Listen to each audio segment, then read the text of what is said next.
Good morning. President Trump taking part in his first NATO summit since returning to the White House. It follows the United States' historic military action over the weekend, delivering a decisive blow to Iran's nuclear program and obliterating 3 of the country's nuclear sites. Trump even getting praise from other world leaders, with NATO chief Mark Rutte texting him, "Congratulations and thank you for your decisive action in Iran. That was truly extraordinary and something no one else dared to do. It makes us all safer." Trump enters this summit with an additional accomplishment. After years of pressure, Europe is finally paying up, with many NATO allies agreeing to spend 5% of their GDP on defense. But it is not a done deal yet. Yesterday, while on his way to the Netherlands, Trump cast some doubt over whether the U.S. would abide by the mutual defense guarantees outlined in that NATO treaty. Listen. It depends on your definition. There's numerous definitions of Article 5. You know that, right? But I'm committed to being their friends. You know, I've become friends with many of those leaders, and I'm committed to helping them. I'm committed to saving lives. I'm committed to life and safety, and I'm going to give you an exact definition when I get there. We're expecting to hear from the president at 9 a.m. Eastern for a press conference. He's then scheduled to participate in meetings with other world leaders throughout the day. Guys. And as Carly pointed out, he just had a big breakfast, so he was fueled for the day. We always talk about when you go to a NATO summit, make sure you eat a good breakfast. Oh, yeah. And also, on that note, the president stayed at the Dutch palace per the king's invitation, which was an historic first. Dutch Willem-Alexander and Queen Maxima. He was expected to stay at a swanky hotel at the Dutch North Sea, but received that royal upgrade as well. So he is rested. Beyond his room and board plans, let's get into a little bit more. Brooke, thank you.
What's up, ladies and gentlemen? We're live, 15 minutes early today. We saw Trump's schedule, saw what was going on in New York, and said, you know what, let's just burn the whole damn place down. Thank you for joining us a little bit early this morning. As New York City does burn their city down to the ground, they elected a communist, Muslim, jihadist, trans activist, defund the police, Marxist to be their mayor, ladies and gentlemen. And so we're going to talk a little bit about that as New York City descends into abject and total decay, decline, and chaos. President Trump is stabilizing the world across an ocean at the NATO summit. President Trump will be live momentarily today, Wednesday, June 25th, 2025. Trump's Middle East envoy calls for an investigation into treasonous Iran bombing intel leak. And NATO's calling Trump daddy. Okay. So Trump is back in action after bombing the Baghdadi. And we are here live with you. Senator Tommy Tuberville will be on this program, along with Emily Jashinski, who will be joining the show, and some other special guests that we're working on right now. I want to get Rudy Giuliani on the show. So this is like a direct request right now. ALX, Kara, get me Rudy. We need to talk We need to talk New York's mayor, please, ladies and gentlemen. We have the mayor of Miami who will be joining us later on today, not during the live stream. So we're going to talk with him about it. But I really want to dig down into this. Let's grab Giuliani for the show if we possibly can. My name is Benny Johnson, and this is The Benny Show. Again, President Trump live momentarily. We'll show you the shot right now as it sits at the NATO summit. A reminder that the last time President Trump did this, it was rowdy.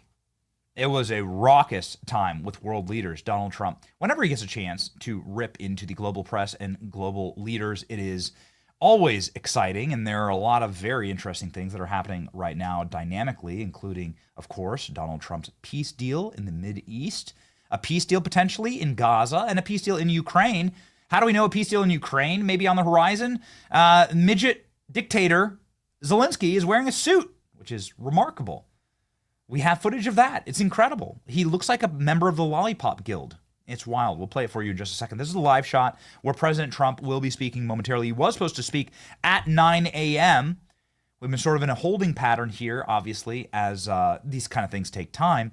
Ladies and gentlemen, it's 9:48 a.m. Eastern Standard Time, so we expect the president in moments.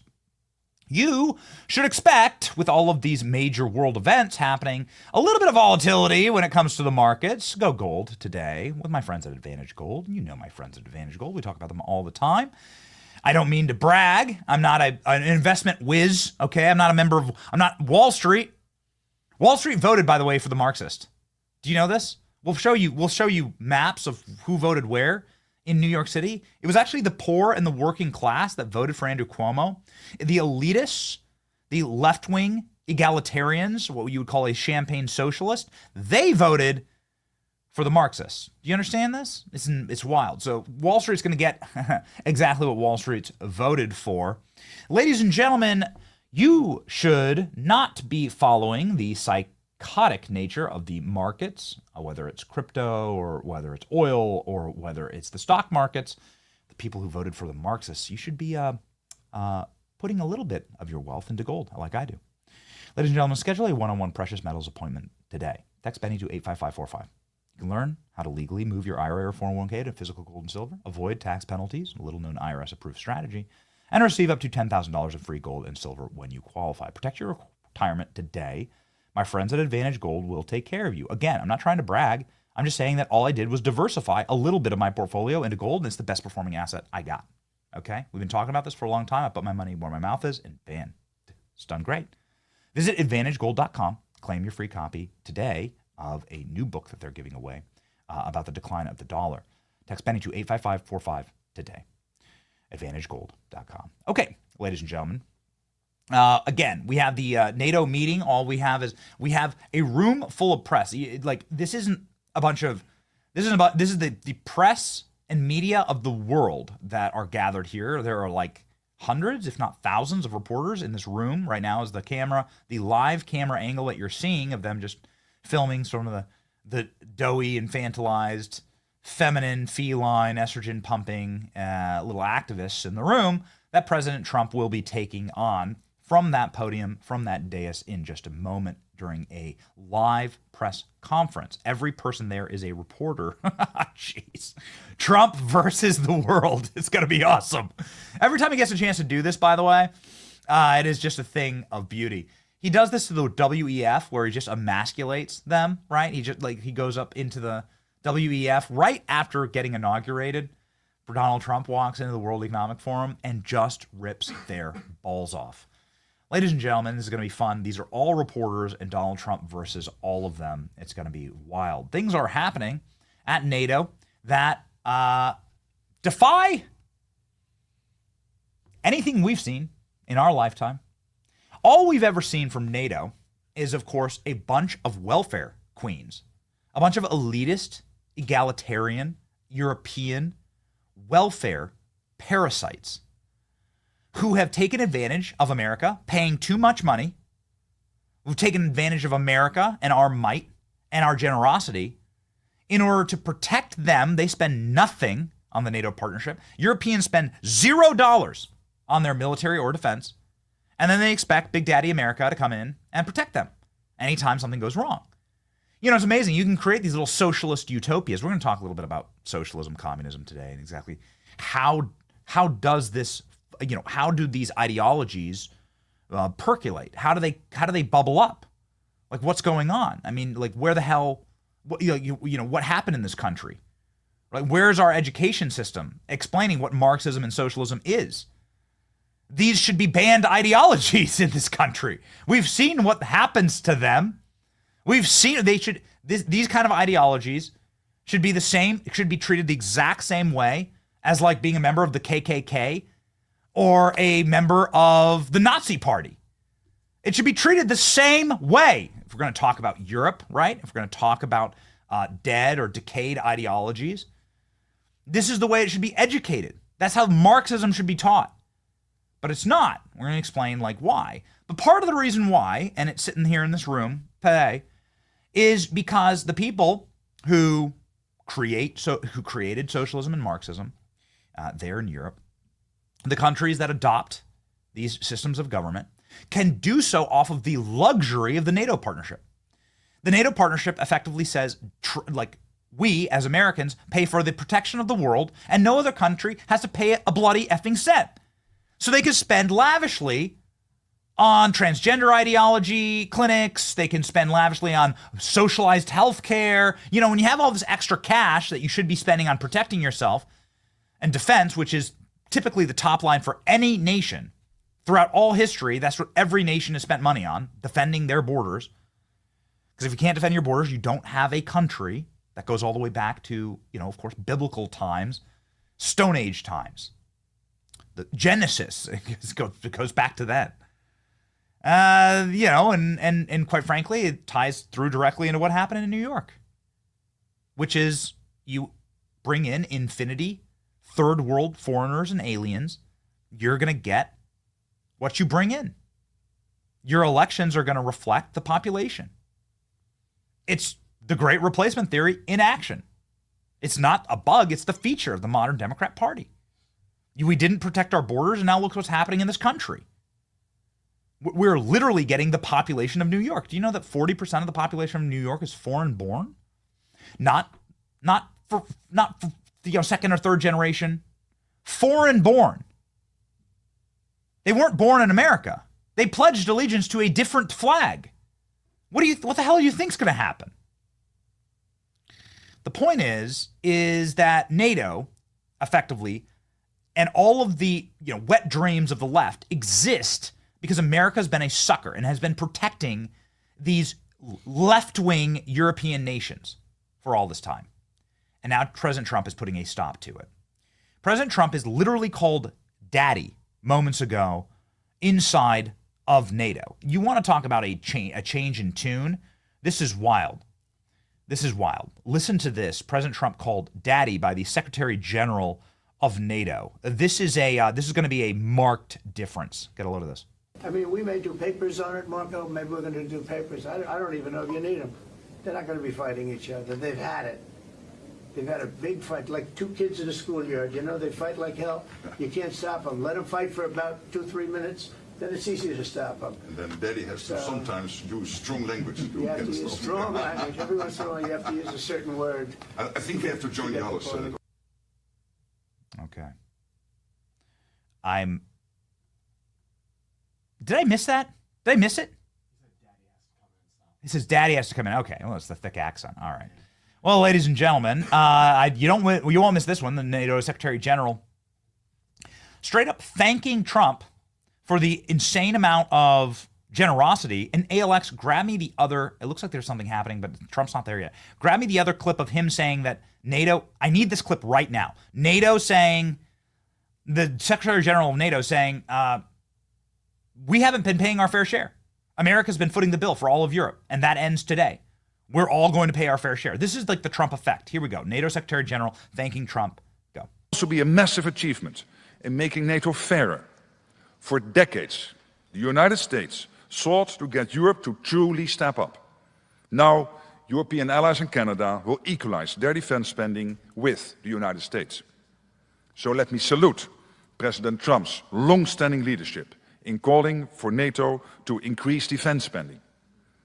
Today, I am pleased to announce that NATO has already added an additional $1 trillion in defense spending over the past decade. Mr. President, dear Donald, that is thanks to you pushing us. And tomorrow we will build on that foundation and add trillions more in defense spending, because we need to do this. Ladies and gentlemen, this is the Trump effect on NATO.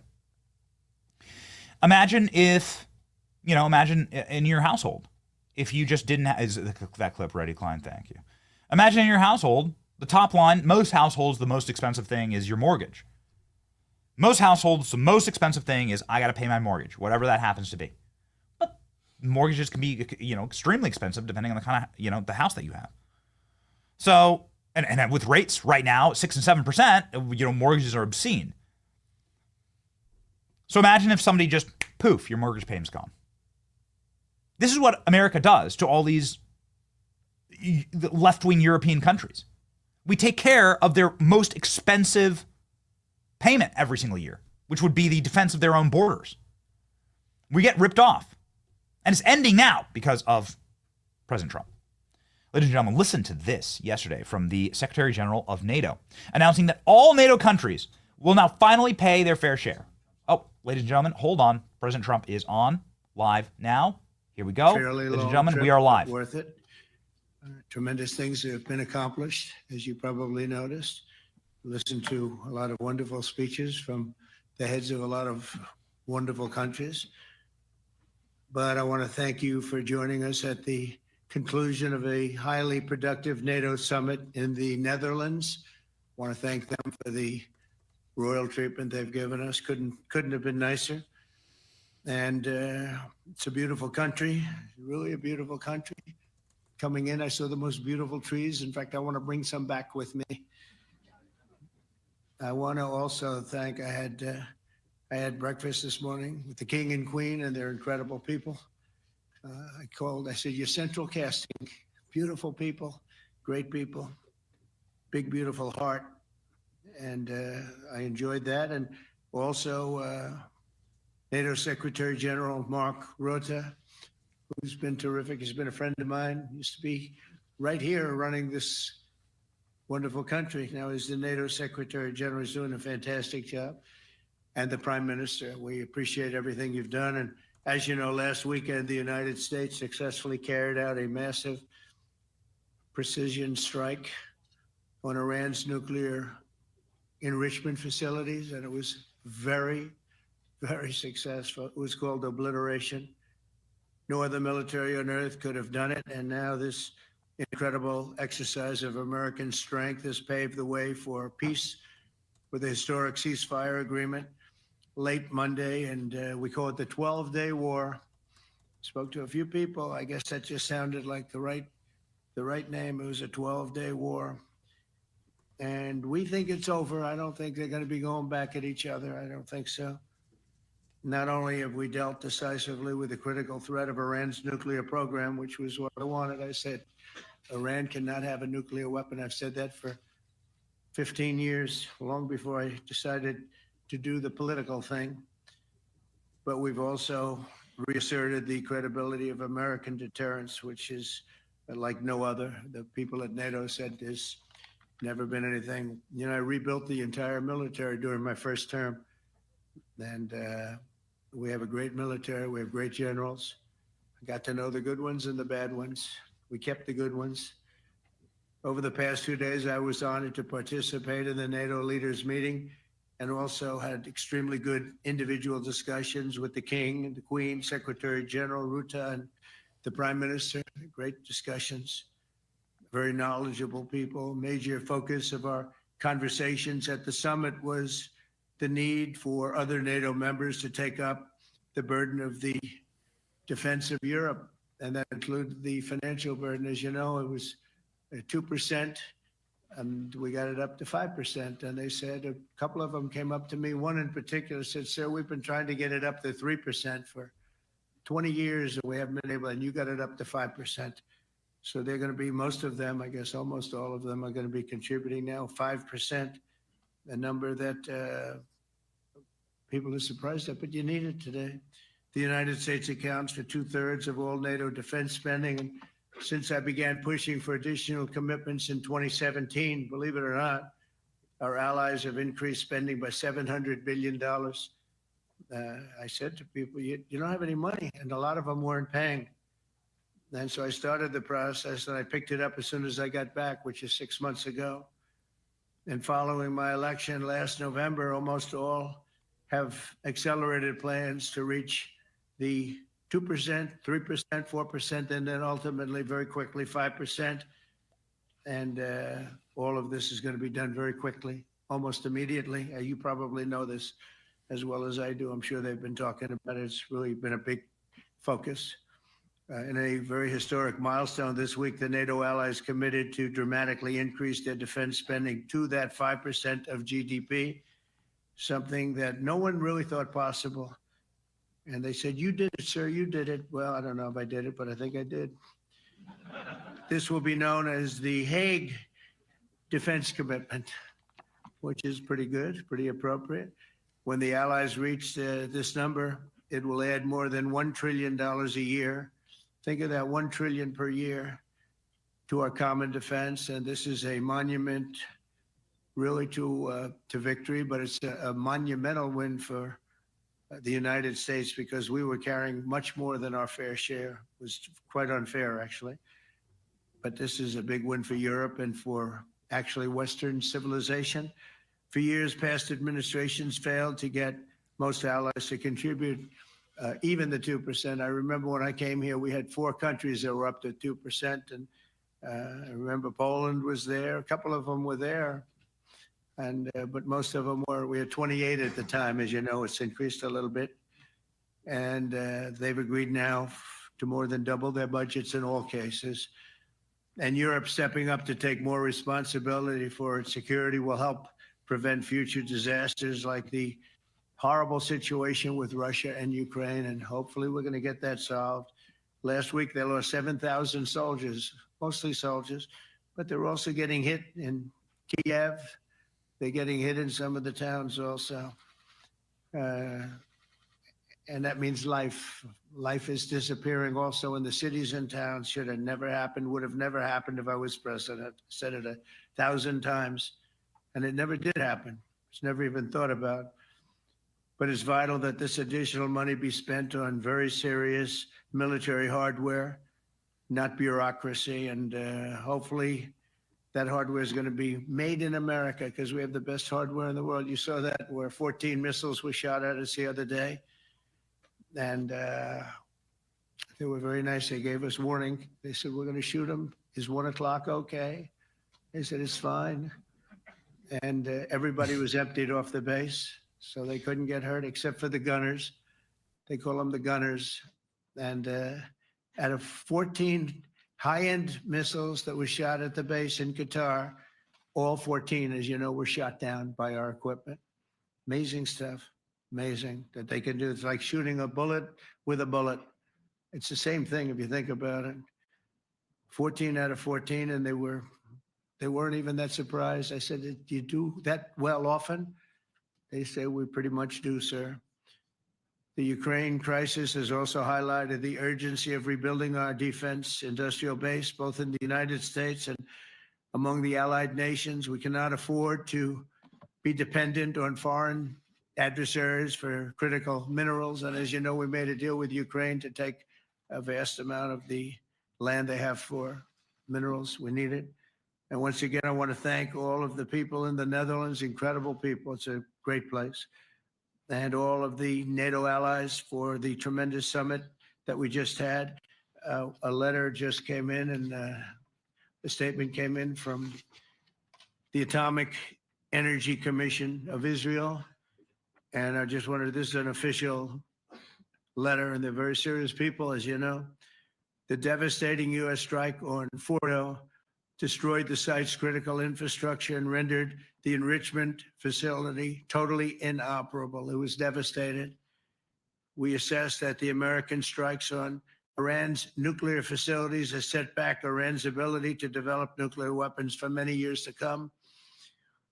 This achievement can continue indefinitely if Iran does not get access to nuclear material, which it won't. It's so sad that that whole thing had to go. But I just want to thank our pilots. You know, they were maligned and treated very bad, demeaned by fake news CNN, which is back there, believe it or not, wasting time, wasting it. Nobody's watching them, so they're just wasting a lot of time, wasting my time. And the New York Times, they put out a story that, well, maybe they were hit, but it wasn't bad. Well, it was so bad that they ended the war. It ended the war. Somebody said in a certain way, you know, that it was so devastating, actually. If you look at Hiroshima, if you look at Nagasaki, you know, that ended a war too. This ended a war in a different way, but it was so devastating.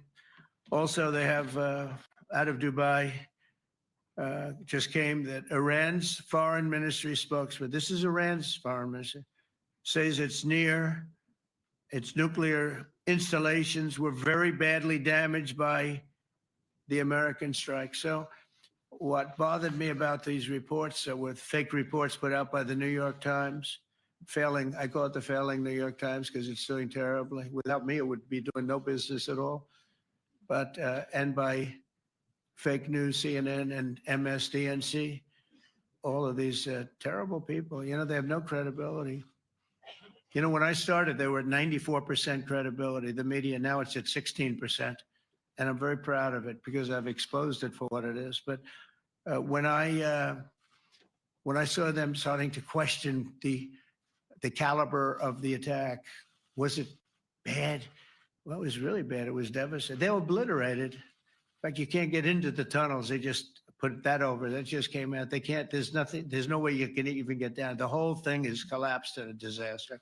And I think all of the nuclear stuff is down there because it's very hard to remove. And we did it very quickly. When they heard we were coming, it was, you know, you can't move it. Very hard, very dangerous actually to move to. And they also knew we were coming. So I don't think too many people want to be down there knowing we're coming.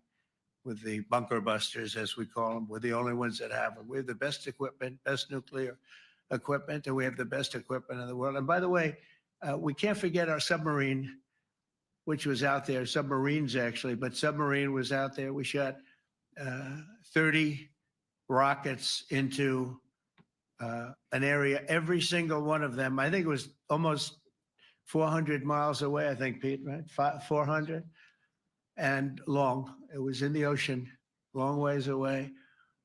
And we shot a total of 30.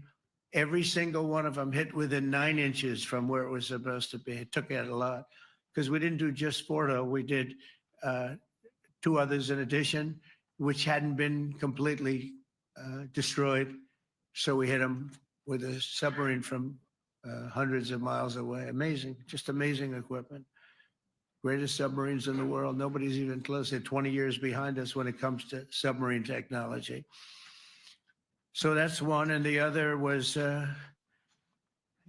from the Atomic Energy Commission. And they have about 3 or 4 of them now coming in from atomic energy commissions from various places. But the one that we have that just came out, we released it a little while ago, was from the Israeli Atomic Energy Commission. But numerous of them are getting to see the site, and the site has been demolished. And again, we had these brave patriots, these incredible flyers, these people that can fly a plane better than anybody can fly a plane, going into very hostile territory, flying into the territory that has got more missiles and things pointed at it. But it was very stealth. They didn't get to see it. It was dark. That's the amazing thing about the shots. They hit the shots perfectly, and yet it was dead dark. There was no moon. There was no light. It was virtually moonless.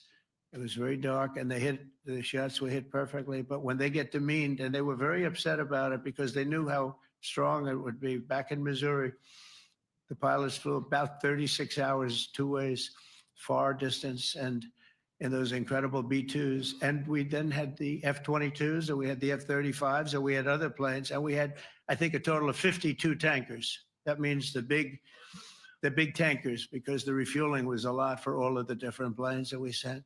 Incredible operation. And I have to say, General Raisin Kane was incredible. That's why he beat ISIS, and we beat ISIS in a matter of weeks. I was told it would take 4 to 5 years. We did it in a few weeks. And he was great. That's why he's the head of the Joint Chiefs of Staff right now, because I had a very good experience with him. He knocked out ISIS in a period of literally a few weeks. Amazing. And it was supposed to take a few years, 5 years to be exact. So we had a great victory there, and we then came here, and I think we had a great victory here. But this is an ongoing project. This is the safety of Europe, the safety of the world.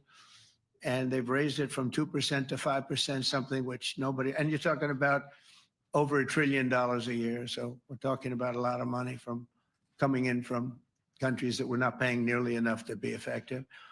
So I have, as you know, Marco Rubio with me and Pete Hegseth, Secretary of State and Secretary of War. Should we say Secretary? You know, it used to be called Secretary of War. Maybe for a couple of weeks we'll call it that because we feel like warriors. It used to be called Secretary of War. In fact, if you look at the old building next to the White House, you can see where it used to be Secretary of War. Then we became politically correct and they called it Secretary of Defense. I don't know, maybe we'll have to start thinking about changing it, but we feel that way. Do we have any questions, please? Wow. That's a lot of questions. Who's a nice person? Oh, you're not a nice person, but I'll let you ask one. Go ahead. What's he going to ask? He is not nice at all. Secretary of War. In fact, if you look at the old building next to the White House, you can see where it used to be Secretary of War. Then we became politically correct and they called it Secretary of Defense. I don't know, maybe we'll have to start thinking about changing it, but we feel that way. Do we have any questions, please? Wow. That's a lot of questions. Who's a nice person? Oh, you're not a nice person, but I'll let you ask one. Go ahead. What's he going to ask? He is not nice at all. I know him well. Thank you, Mr. President. Yeah. Thank you for taking the time before flying home. You just said you believe the conflict between Israel and Iran is over. What makes you so confident it is? And what do you do if it isn't? Because I dealt with both, and they're both tired, exhausted.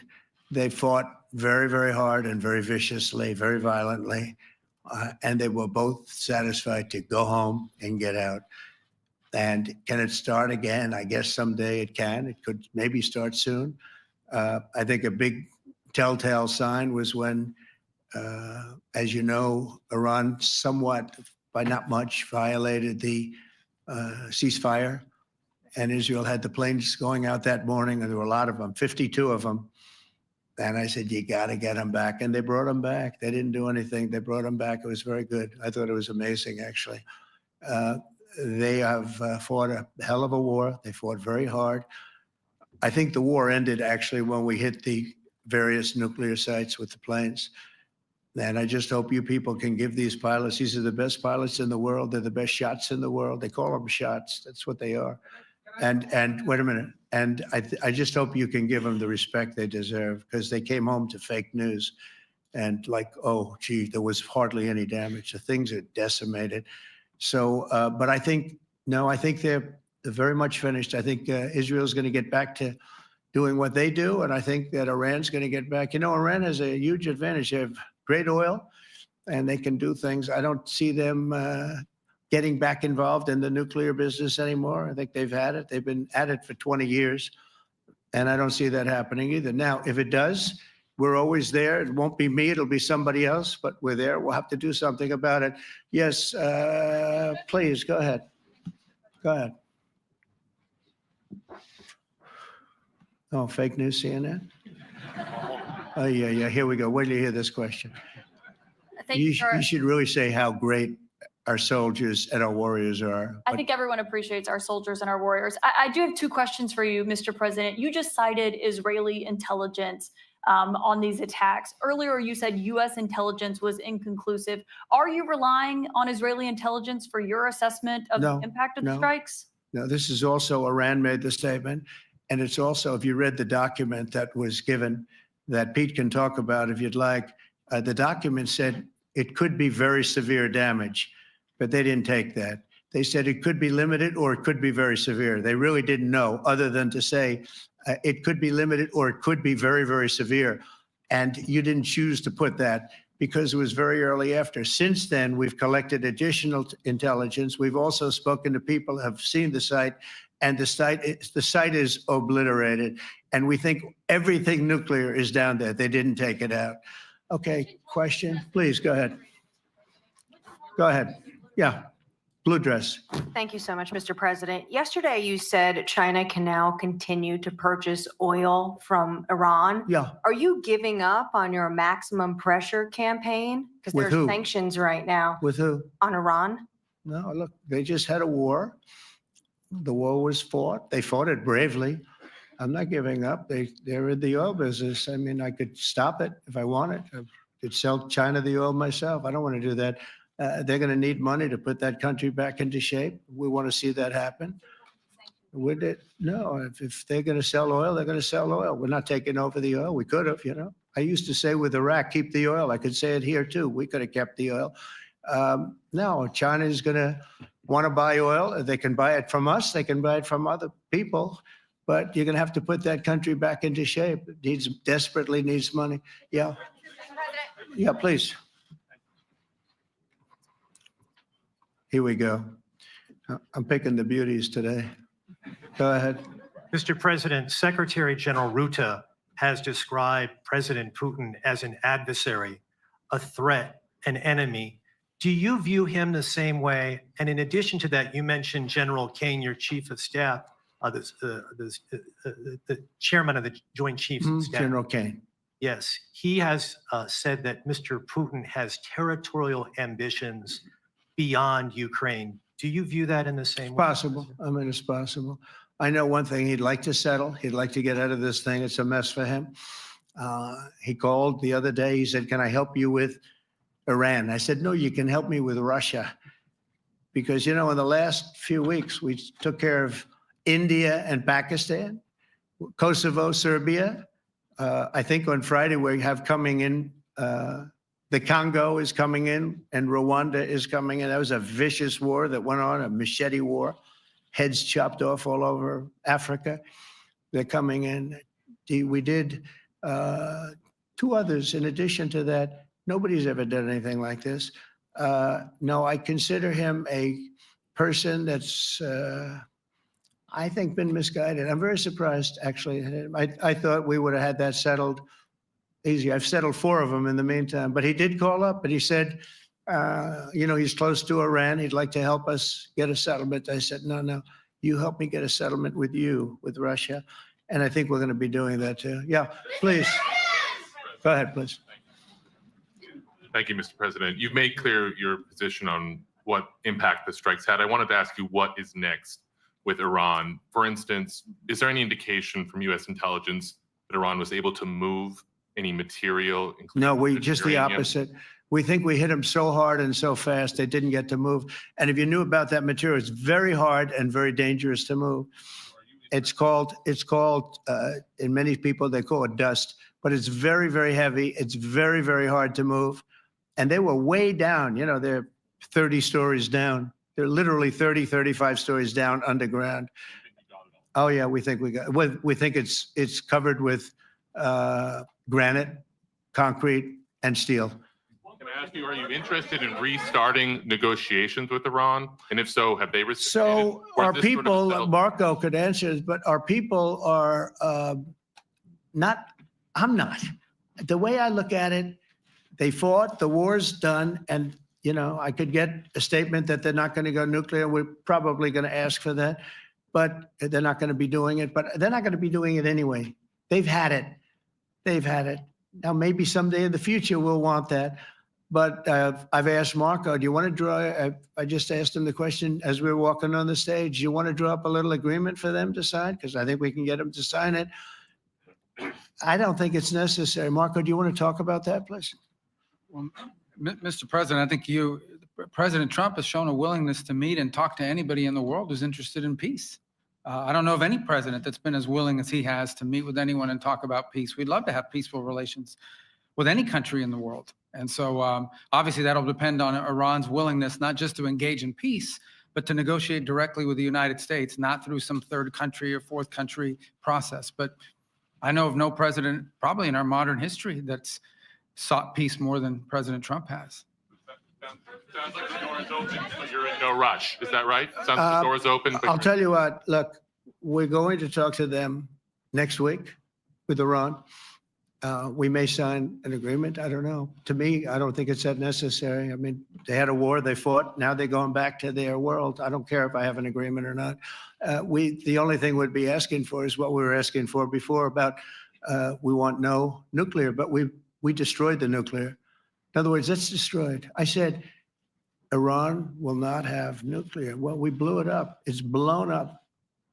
to kingdom come. And so I don't feel very strongly about it. If we got a document, wouldn't be bad. We're going to meet with them, actually. We're going to meet with them. Yeah. Yeah, go ahead, please. Yes. Mr. President, Netherlands TV, thank you for visiting our country. Good. As I Thank you. understood, I, of course, would like to know how you slept last night at the House of the King. Oh, I slept beautifully. But probably a more serious question. I think you just had a meeting with President Zelensky. Did you discuss any ceasefire in this Russo-Ukrainian? No, I wanted to know how he's doing. He was very nice, actually. You know, we had little rough times sometimes. He was, couldn't have been nicer. I think he'd like to see an end to this. I do. I think what I took from the meeting couldn't have been nicer, actually. But I took from the meeting that he'd like to see it end.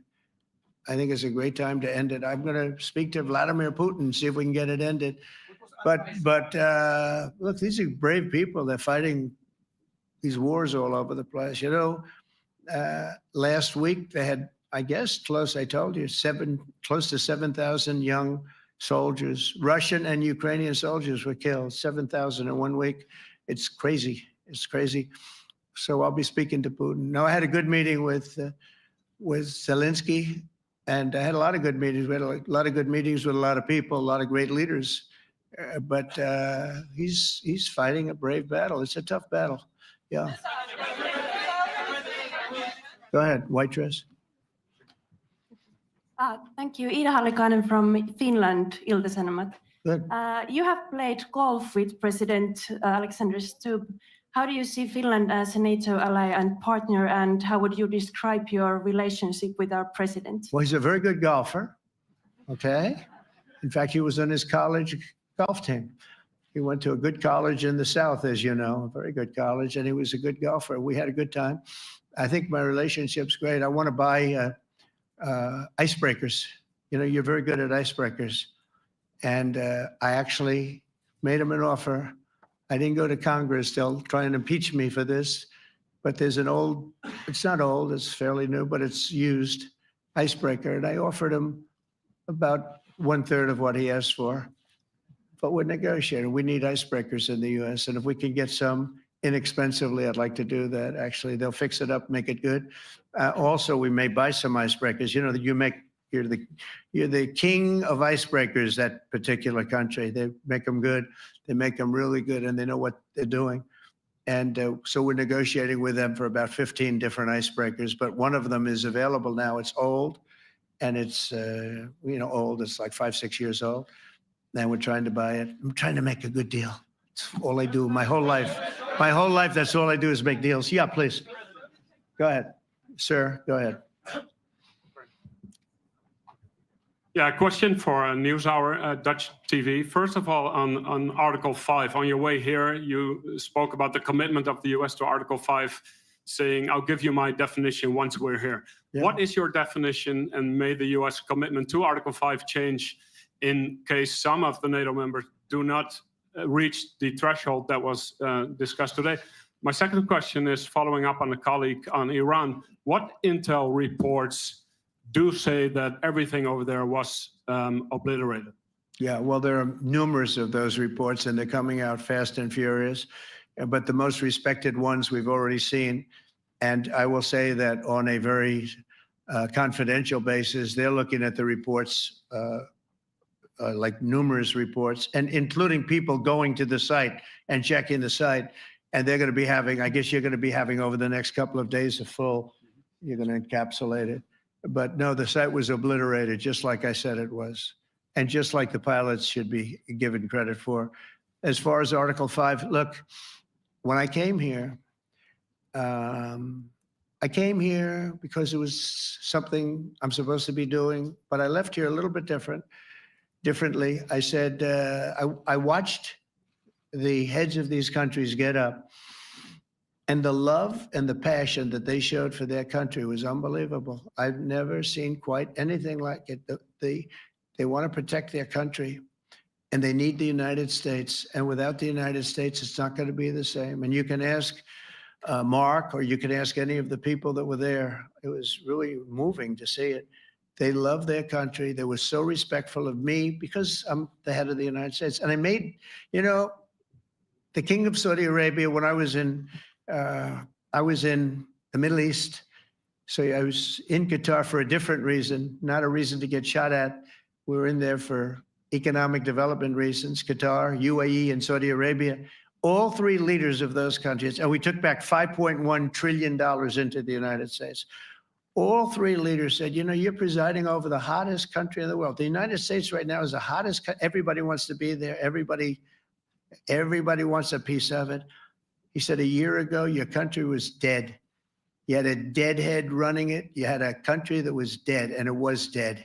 You had people pouring through the borders. You had inflation. You had everything. He said, you've made it in 5 months at that time. You've made it the hottest country. This is the hottest country in the world. The United States right now is the hottest country in the world. And when I was around that table, it was a nice group of people, many of whom I knew from previous.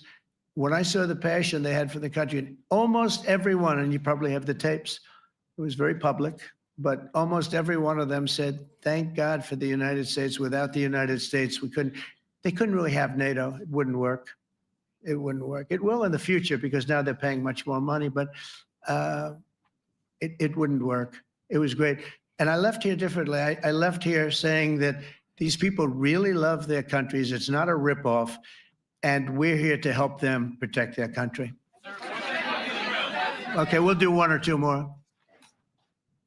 Thank you, Mr. President. Yeah. A question on Spain. Are you satisfied with today? Oh, I think Spain's terrible what they've done. No, I do. They're the only country that won't pay the full up. They want to stay at 2%. I think it's terrible. And you know, they're doing very well. The economy is very well.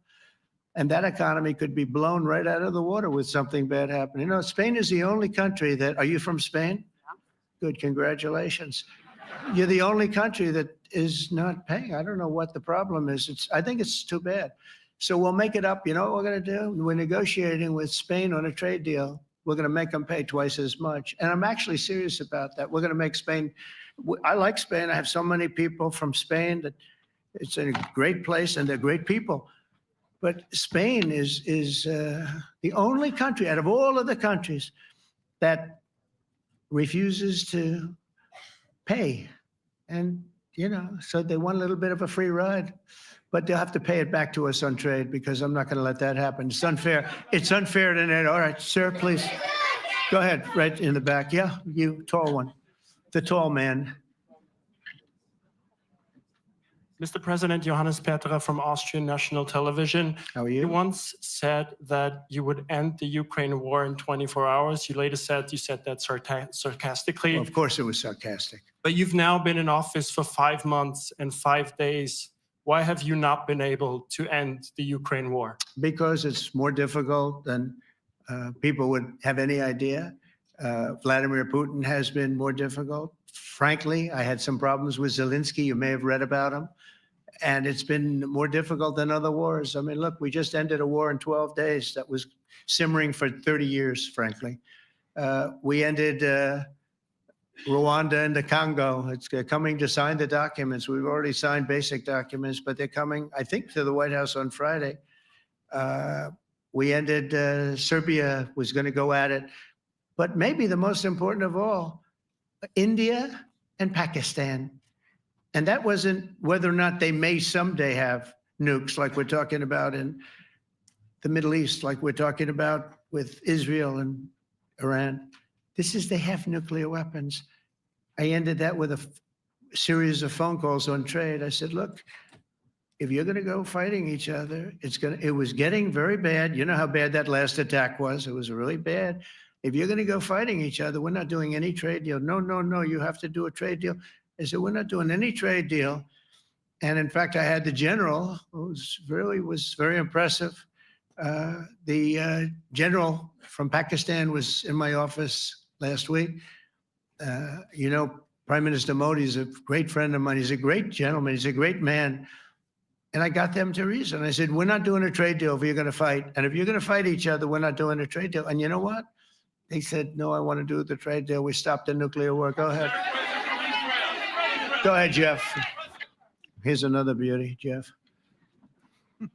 He's a beauty, all right. Go ahead. Mr. President, to follow up on Ukraine, will the United States contribute any more money to Ukraine's defense this year to the $5 billion that allies are giving? And one question, you had another meeting with the Dutch opposition leader, Mr. Wilders. Can you tell us about that meeting? And are you upset about his anti-Muslim stance?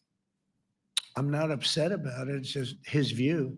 He's unhappy with the way things are going in this country and various countries. He was an opposition leader. And I was asked to meet with the opposition leader by the people that are running. I think they have some deal where if you have a meeting, you're supposed to meet with an opposition leader. I said, that's strange. We don't do that. But I met with I didn't know him. He seemed like a very nice guy, but he's in opposition to the current people, and that was set up by the current people. So I assume when I met with the prime minister, you're supposed to meet with the opposition. We'll have to try that sometime in our country. Let's not do it. But I thought he was very good. As far as money going, we'll see what happens. There's a lot of spirit. Look, Vladimir Putin really has to end that war. People are dying at levels that people haven't seen before for a long time. Go ahead. Go ahead. White shirt. Oh, she's all excited. So, BBC News Ukrainian. Where are you from? I'm from Ukraine. Oh. So my question to you is whether or not the US is ready to sell anti-air missile systems Patriot to Ukraine. We know that Russia has been pounding Ukraine really heavily right now. Are you living yourself now in Ukraine? My husband is there. Wow. And I can see you it's amazing. And me with the kids, I'm in Warsaw actually, because he wanted me to be. Is your husband a soldier? No? He is. He's there now? Yeah. Wow. That's rough stuff, right? That's tough. And you're living here? In Warsaw. And you're a reporter? I am. Good. So let me just tell you, they do want to have the missiles, okay, as they call them, the Patriots. And we're going to see if we can make some available. They're very hard to get. We need them too. We were supplying them to Israel, and they're very effective, 100% effective. Hard to believe how effective. And they do want that more than any other thing, as you probably know. That's a very good question. And I wish you a lot of luck. I mean, I can see it's very upsetting to you. So say hello to your husband, okay? Thank you. Go ahead. Thank you. Thank you, Mr. President. You were criticizing. Where are you from? Bloomberg News. Oh, Bloomberg. That's wonderful. You were criticizing the Federal Reserve Chair before coming to this summit. Yeah, I think he's terrible. I was wondering if you've begun interviewing different candidates for the Fed pick. Yeah, I know within 3 or 4 people who are going to pick. I mean, he goes out pretty soon, fortunately, because I think he's terrible. We have no inflation. We have a tremendous economy. Hundreds of billions of dollars of tariff money is pouring in. Factories are being built because they don't want to pay the tariffs, so they're building them all over the country. I think we're close to $15 trillion. I told you 5.1 trillion from the Middle East alone, but of investment money coming in. There's never been anything like that in the history of our country. But we have no inflation. And we have borrowing because Biden, stupidly, they did short-term debt. So we have borrowing coming up. And, we'll go 10 years, maybe longer, maybe shorter, but we'll go a long period of time when we do the debt. And because of him, because of this guy, we will have to pay for years. We'll be paying for him. And I said to him, listen, there's no inflation. He says, but maybe there'll be some. That's true. I said, if there is some, what you do is raise the rate. I'm okay with that. You raise the rate in 2 years from now or in a year from now. But because the rate's high, we have to pay more for debt. It's pretty equal. In other words, if it's 4%, it's 4%. If you drop it a point, you'll pay 3%. So it's fairly equal, not necessarily, but fairly equal. So we're going to end up paying maybe 2 points or 3 points more. 3 points would be about $900 billion a year because of this very average mentally person. He's an average mentally person. I'd say low in terms of what he does, low IQ for what he does, okay? Wait, so instead of paying $900 billion, we don't want to pay 900 just because he doesn't want to lower the rate. I said, If there's inflation in 2 years or 3 years or 1 year from now, you raise the rate. You take care of the inflation, among other things. But he's probably a very political guy, I guess. I don't know. I think he's a very stupid person, actually. All right, one more. Let's go. How about you? Go ahead. She looks so happy and everything. Thank you. That's why I I'm picked from her. Spain too. I'm Ana Buc from La Vanguardia. I wanted to know if You're where from? Spain too. Ah. I wanted to know if you want to. That's the Spain corner right there. Shouldn't have said that. That's okay. I do like Spain, by the way. I think it's unfair that they're not paying, but go ahead.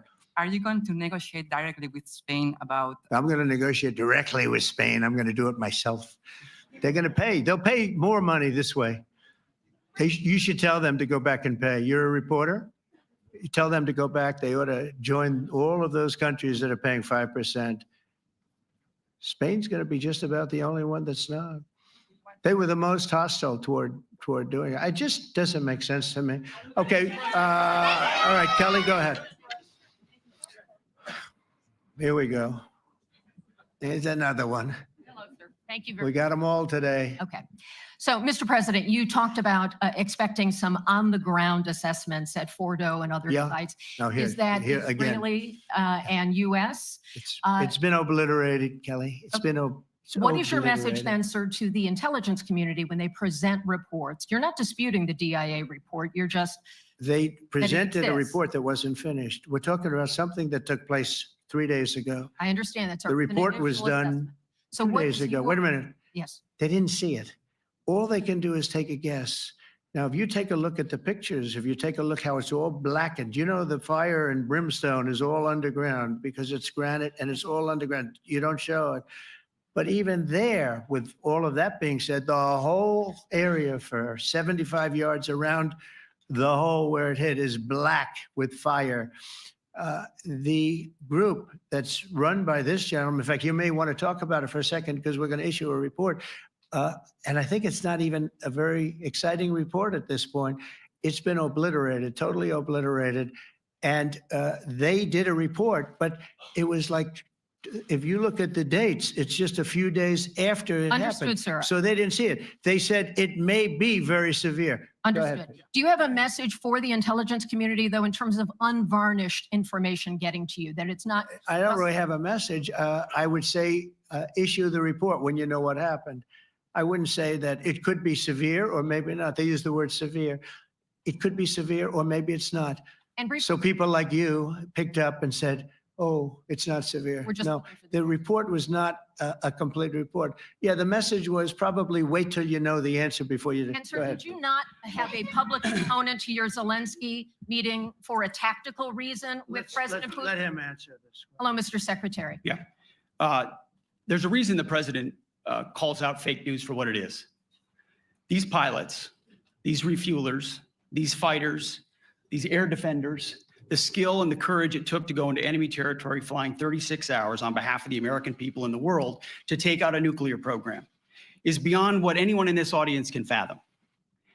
And then the instinct of CNN, the instinct of the New York Times is to try to find a way to spin it for their own political reasons to try to hurt President Trump or our country. They don't care what the troops think. They don't care what the world thinks. They want to spin it to try to make him look bad based on a leak. Of course, we've all seen plenty of leakers. And what do leakers do? They have agendas.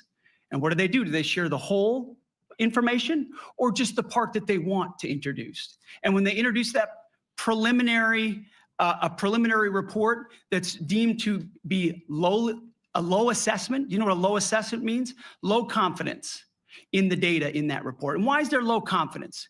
Because all of the evidence of what was just bombed by 12 30,000-pound bombs is buried under a mountain, devastated and obliterated. So if you want to make an assessment of what happened at Fordo, you better get a big shovel and go really deep because Iran's nuclear program is obliterated. And somebody somewhere is trying to leak something to say, oh, with low confidence, we think maybe it's moderate.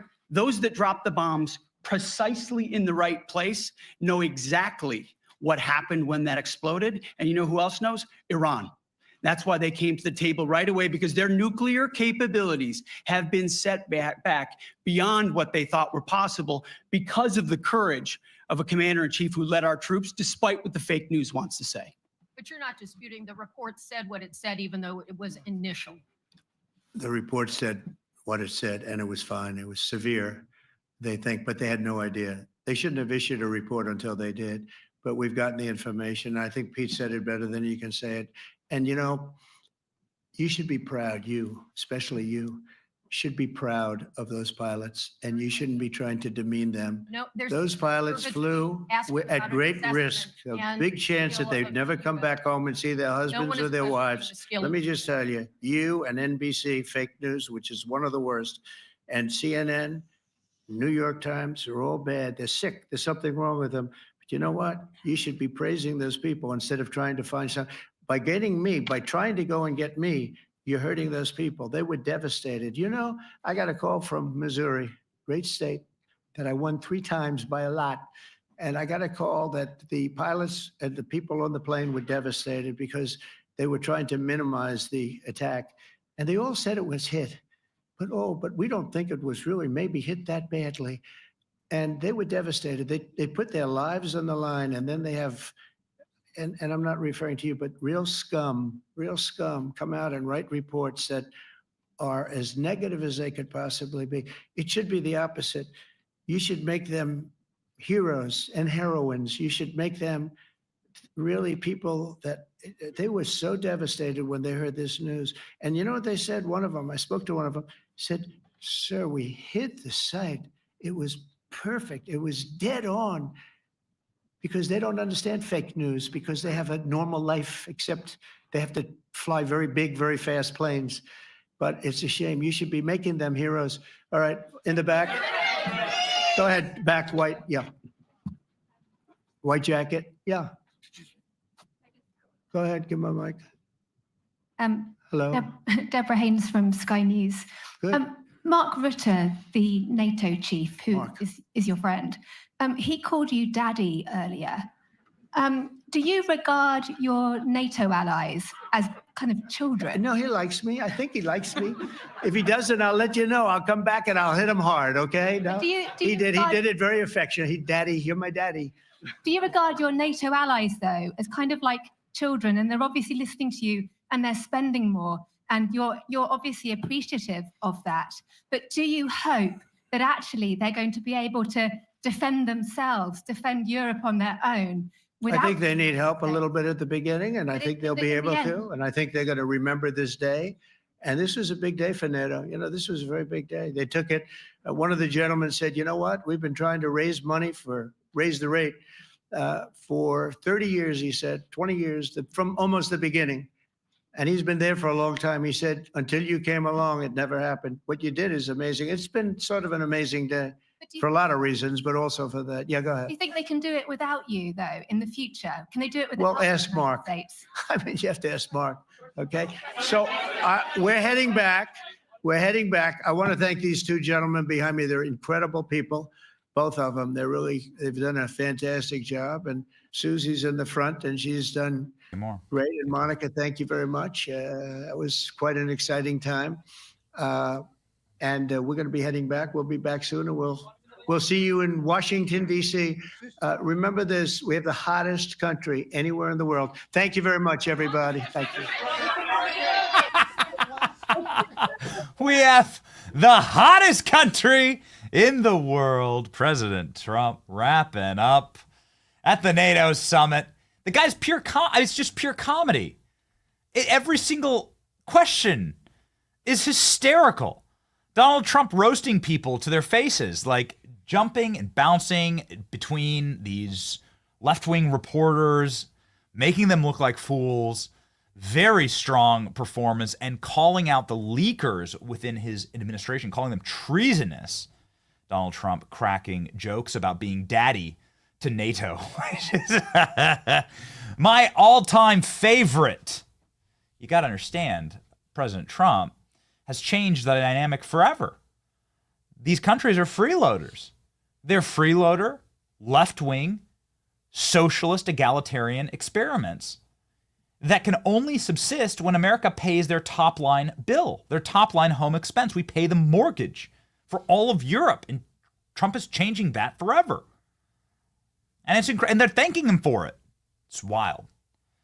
The sheer power of this one man and this movement. And it's an America First movement. It's changing the world forever. Democrats are obviously have their own response to it. You can see what's happening in New York City today. That is the Democrat response to it. The Democrat response to what President Trump is doing is infinity immigration from third world hellholes in order to change our population forever. It's called the Great Replacement. President Trump issuing a very, very different view on the planet, which is an America First view, and a view that says we will be strong, we will protect our own people, and we will win. Ladies and gentlemen, Trump has been winning. I just want to wrap up this block very quickly. A clip that we were just about to play before President Trump went live is the NATO Secretary General bowing his head at a roundtable with Trump and saying, "You win, we lose. Every single country here will now pay our fair share. We will pay our obligations. We will no longer let America shoulder us," and apologizing to America. You ever heard anything like this? Elitist Europeans on their knees apologizing to American strength for taking advantage of us. Do you understand what President Trump has done for our nation? The sheer amount of respect that is now commanded around the world. If you need further evidence, here you go. For too long, one ally, the United States, carried too much of the burden of that commitment. Yes. And that changes today. Yes. President Trump, dear Donald, you made this change possible. Your leadership on this has already produced $1 trillion in extra spending from European allies since 2016. And the decisions today will produce trillions more for our common defense to make us stronger and fairer by equalizing spending between America and America's allies. Incredible. The seat of honor, they're thanking Trump for making them pay more. It's just wild, ladies and gentlemen. God has a plan. It's a beautiful thing. President Trump only got testy one time in that back and forth raconteur with the world's media. You heard a Ukrainian reporter there. You heard Spanish reporters, Trump roasting Spain to their face. It was pure comedy. But only one time did Trump get pissed and then brought in Pete Hegseth, who went on a scorched earth tirade against leakers in the administration. Trump's Middle East envoy calls for investigation into treasonous Iran bombing intel leak. Here's what's happened. It's pretty simple. According to intel experts, all like dropping 100,000, 30,000, I don't know how many bombs they dropped. There's 16, 30,000 pound bombs on a mountainside, forever changing the face of the mountain itself. That didn't harm the delicate, fragile nuclear program hidden within. That's what the intel leakers are saying. Of course, this is the same deep state that leaked that Donald Trump was a Russian asset and that J6 was a violent insurrection and that Gretchen Whitmer was about to be kidnapped by MAGA. It's the same people. Oh, yeah, also these are the same people that said COVID just came from zoonotic transmission. Okay, don't worry about it. Just double mask and quit and double mask and quit your job. These people cannot be trusted, but this is sort of the last dying, screaming edifice of the same people that, remember, they listened in on Trump's phone call and got him impeached. These are the same people. Trump was impeached for a phone call where he's asking about the Biden crime family in Ukraine. What a prescient question. The point is, ladies and gentlemen, that these leakers still exist. And now, instead of the Trump administration going through the torturous path of special counsels and impeachment investigations and the circus, the media circus of all this, they are shutting it down. They're saying, you're a criminal, we're going to hunt you down, we're going to find you, you're treasonous, we'll put you in Guantanamo Bay. Okay? Here's just a series, ladies and gentlemen, of the administration refusing to take this any longer from the deep state. Steve, this leaked intel assessment, it's an early look at what was actually accomplished on the ground, and I underline early, but it was leaked. Somebody decided to leak this from the DIA, and it's being used in the media and it's all over today, that, Trump said it was obliterated, but it's not obliterated. It's set back months, but it's not over from Iran's nuclear program's perspective. Your reaction to that, and I assume you know what we're talking about with this leaked intel report. Well, it goes without saying that leaking that type of information, whatever the information, whatever side it comes out on, is outrageous. It's treasonous. So it ought to be investigated, and whoever did it, whoever's responsible for it, should be held accountable. It could hurt lives in the future. Leaking is a completely unacceptable thing. It's unacceptable. It's treasonous, but then we can really get started. Marco Rubio saying these are professional backstabbers. Go. No, first of all this stuff about the intelligence, this is what a leaker is telling you the intelligence says. That's the game these people play. They read it, and then they go out and characterize it the way they want it characterized, and they're leakers. This is the game they play. So that's number one. Number two, here's a fact. The conversion facility, which you can't do a nuclear weapon without a conversion facility.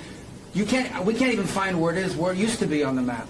You can't even find where it used to be because the whole thing is just blackened out. It's gone. It's wiped out. It's wiped out. Then we dropped 12 of the strongest bombs on the planet right down the hole in 2 places. Everything underneath that mountain is in bad shape.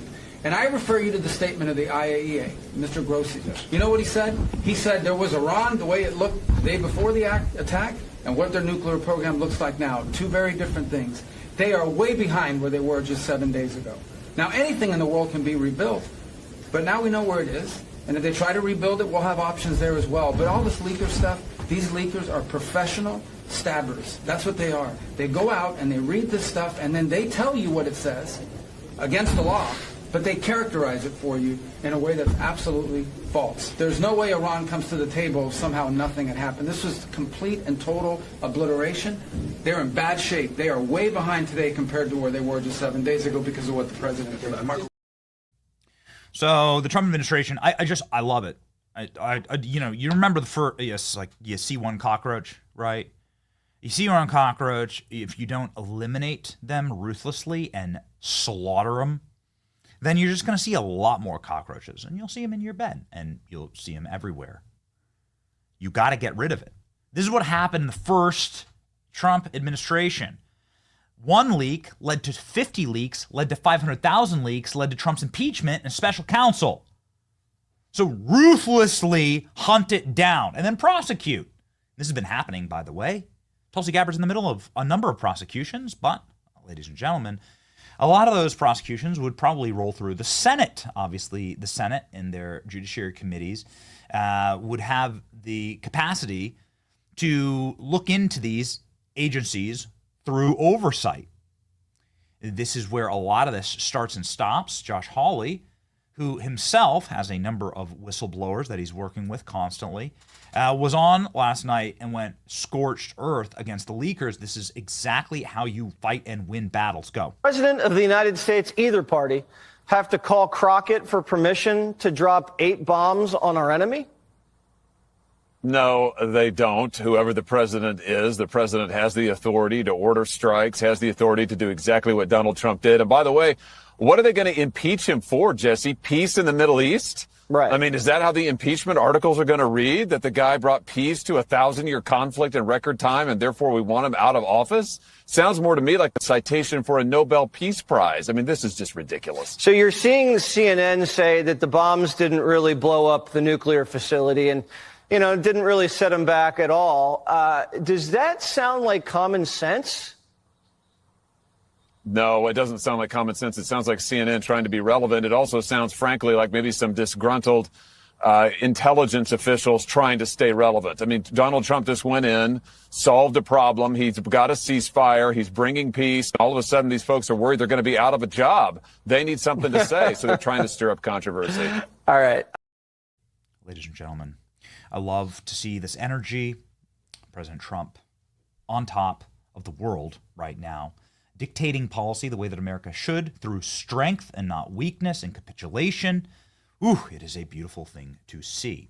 We have a member of the Senate and also soon to be governor of a beautiful red state who will be joining us momentarily ladies and gentlemen. But first, I want to talk quickly about strength. The strength to do this program every single day comes from us having a healthy ticker. I do have extremely high blood pressure, and in this news environment, that is not fun. It doesn't help the fact that I have high blood pressure when, I don't know, things are popping off around the world. We're doing lives on Saturday night after America bombs Iran and so on and so forth. Communists are getting elected mayor of New York City. 120 Life helps me manage my high blood pressure. It's a delicious drink. My kids often pry it out of my hand. It is made of 5 all-natural ingredients that are proven to lower your blood pressure. Ladies and gentlemen, this is why hundreds of doctors around the nation have endorsed this product and recommend it. And tens of thousands of Americans are naturally lowering their blood pressure using 120 Life. It can provide visible, measurable changes to your blood pressure. You can monitor your progress from home. And there's also a guarantee, ladies and gentlemen. You can get your risk-free 2-week trial pack, money-back guarantee, if your blood pressure doesn't improve or if you're not satisfied. 120 Life has been endorsed by hundreds of health professionals, and these ingredients are spectacular for you. It helps me every single day. Ladies and gentlemen, for a limited time, try 120 Life and save 20%. Use the code Benny at checkout, 120life.com. 120 Life offers a risk-free trial with a full refund if you don't see lower numbers in 2 weeks. Go to 120life, Life.com, and use the code Benny to save 20%.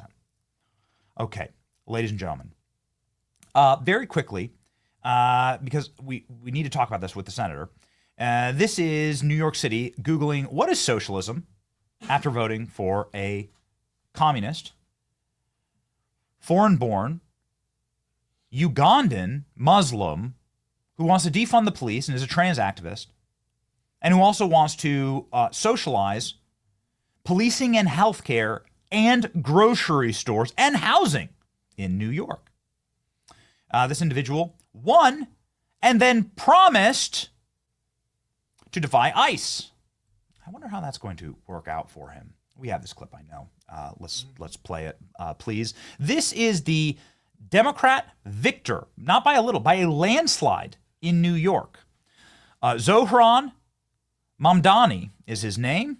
He's literally just became an American citizen, and now he's about to become mayor of New York. What's he going to do to the Trump administration? Let's listen.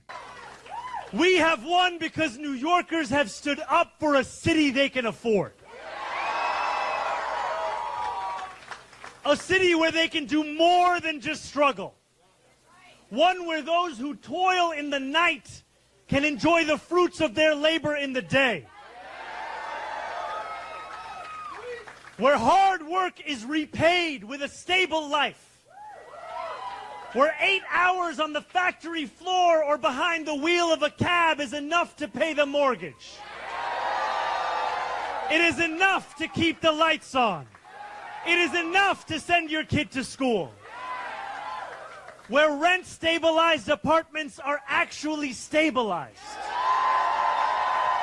Where buses are fast and free. Where childcare doesn't cost more than CUNY. And where public safety keeps us truly safe. And it's where the mayor will use their power to reject Donald Trump's fascism. To stop mass ICE agents from deporting our neighbors. And to govern our city as a model for the Democratic Party. So we're going to stop ICE agents from deporting people. Very interesting thing, because he's talking about all of this like low-income working class Marxist pablum. Yet it is literally the richest areas of New York that voted for this guy. Is suicidal. You can see here Wall Street voted for him. Right there. That's Wall Street. The blue, by the way, is Cuomo. The yellow is the guy who just became an American citizen like last week. New York City certainly did forget, ladies and gentlemen, after September 11th. Here we are. Now, and Stephen Miller's take on the new Democrat nominee for the mayor of America's largest city. The commentary about the New York City Democrats nominating an anarchist socialist for mayor omits one point: how unchecked migration fundamentally remade New York City's electorate. Democrats change politics by changing voters. That's how you turn a city that defined U.S. dominance into what it is now. And what is it now? It's very unique here. Some interesting data from Matt Walsh. 40% of New York City's population is foreign-born, not just second or third generation immigrants. Foreign-born, meaning pledged allegiance to a different nation before coming here, and maybe are perhaps dual citizens, which of course should be illegal. In our citizenship oath, it says that we reject any other nation. I don't know why this is even remotely controversial. We need to get rid of dual citizenship. If you're rejecting other nations in the oath to become an American, then how are you then allowed to hold other nations within your citizenship status? Prima facie, that's antithetical, right? Almost half of the city wasn't born in this country. New York City isn't an American city anymore by any reasonable definition of the term. It's a tragedy and a disgrace. Stephen Miller also on this point. To understand the pace and scope of migration in America in the past few years, 1/3 of New York City is a foreign-born, 2/3 of New York City children live in foreign-born households. So if you wonder how the city went from Rudy Giuliani leading it, sort of like that classic archetype Italian, tough on crime, central casting New Yorker, to this, it's pretty simple. New York City is the clearest warning yet of what happens when a society fails to control migration. It's made really clear, ladies and gentlemen, right here. This is effectively my take on it, because 50 years ago, the young, bright leader of the Democrat Party was a World War II veteran war hero. He was an anti-communist crusader. He was a devoted Catholic and father, family man. His name's John F. Kennedy, and he brought America into the space age. How the hell did the Democrat Party descend so quickly into madness? In fact, if you were looking for a polar opposite of everything that JFK represented in life, then here it is. It's very simple. You change the Democrat voting base by importing masses from foreign third world nations and appealing to their foreign ideologies and extremist ideologies. That's it. This is precisely what's happened. It's a rabid pursuit of power operation, and it's also an operation that has effectively killed what your grandparents or parents knew of the Democrat Party. Now, ladies and gentlemen, New York City will be left to suffer, and I guess we'll see what happens next. Eric Adams is going to be running as an independent. I suppose we'll see if they can try and pull off a miracle. But the betting markets say that New York City will be led by a radical Muslim immigrant from Uganda who's a communist, avowed Marxist, defund the police, trans activist. So good luck, Democrats, in selling that to the rest of America. It's happening all around the country. Somebody who's here to stop it, especially in the great state of Alabama, is the candidate for the next governor of Alabama, current Senator Tommy Tuberville. Joins the show live now.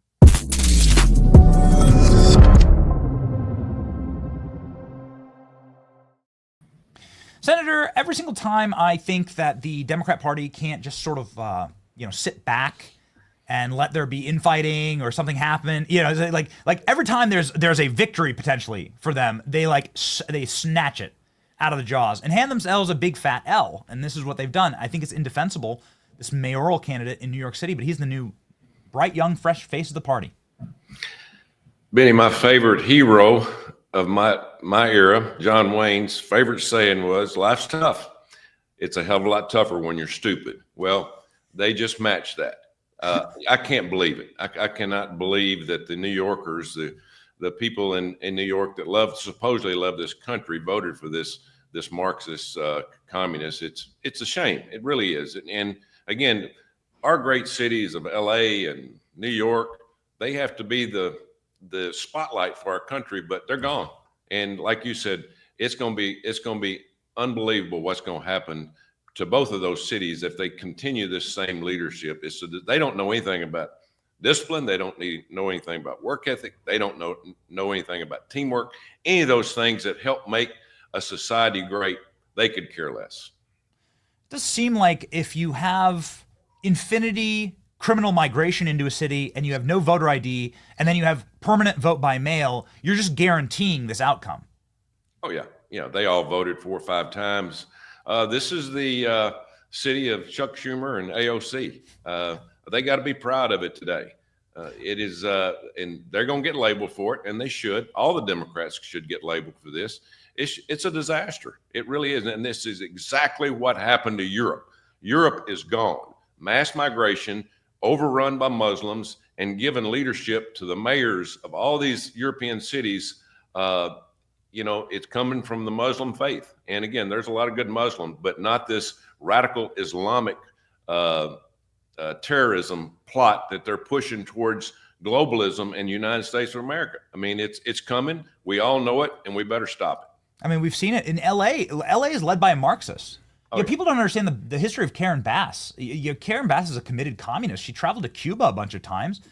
She was part of a little Cuban brigade to push Marxism, and now she's in charge of America's first and second largest cities are presumably going to be run by communists, Senator. It's like very alarming. Yeah, we better wake up. And if the alarm bells don't go off after this, then we're in trouble as a country. Now, it's not going to happen in the South, obviously. It's going to happen in the blue states first. And they'll tear down their cities and they'll let all this mass migration come in. They won't have any laws or rules. There won't be any police.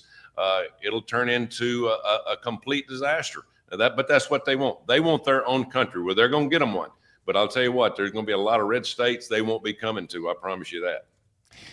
Well, you're running for governor of one of the reddest states in the country, and I want to get to that really quickly. But since you brought it up, we have a very interesting thing that our producer pulled up here, which is to become an American citizen in the citizenship test right here.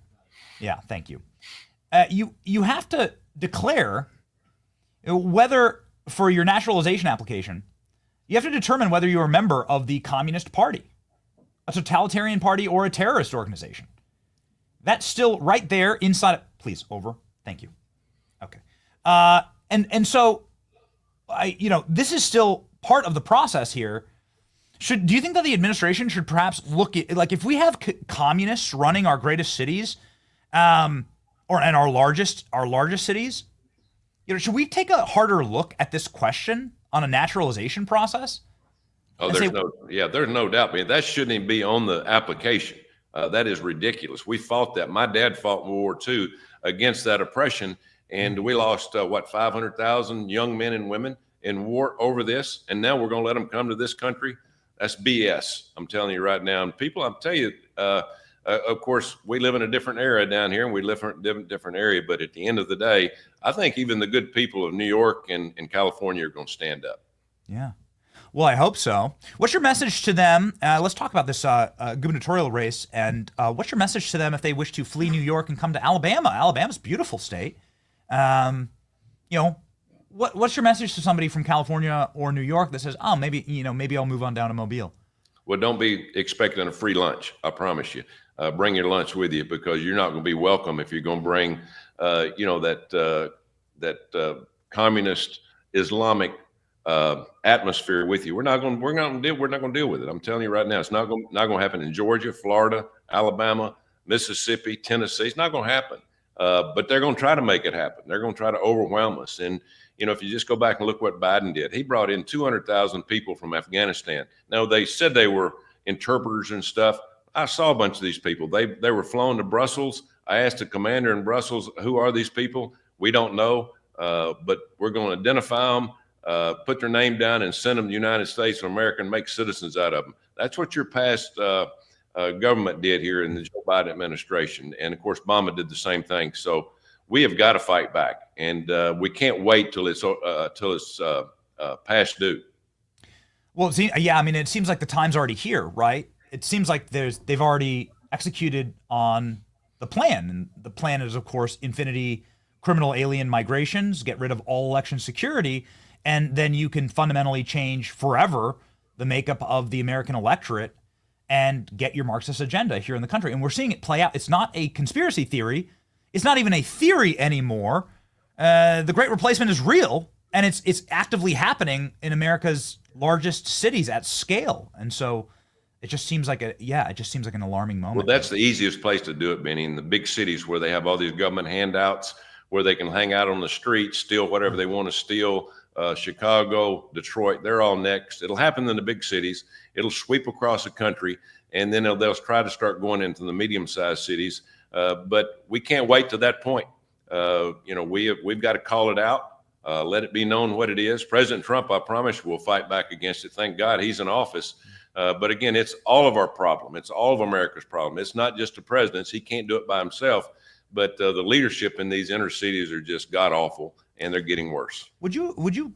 I know that you're very close with President Trump. Would you recommend that he potentially cut off funding to these cities? The candidate has promised to defy ICE and to fight ICE in New York. Of course, this is like neo-Confederatism, right? Like this is, we already fought a war over this question 150 years ago. As to where the powers of the federal government lie. I don't know why blue cities and sanctuary cities are allowed to even exist, but given the fact that he's promising to do this, I mean, should the Trump administration prepare for some severe penalties for New York? New York, of course, couldn't exist without federal funding.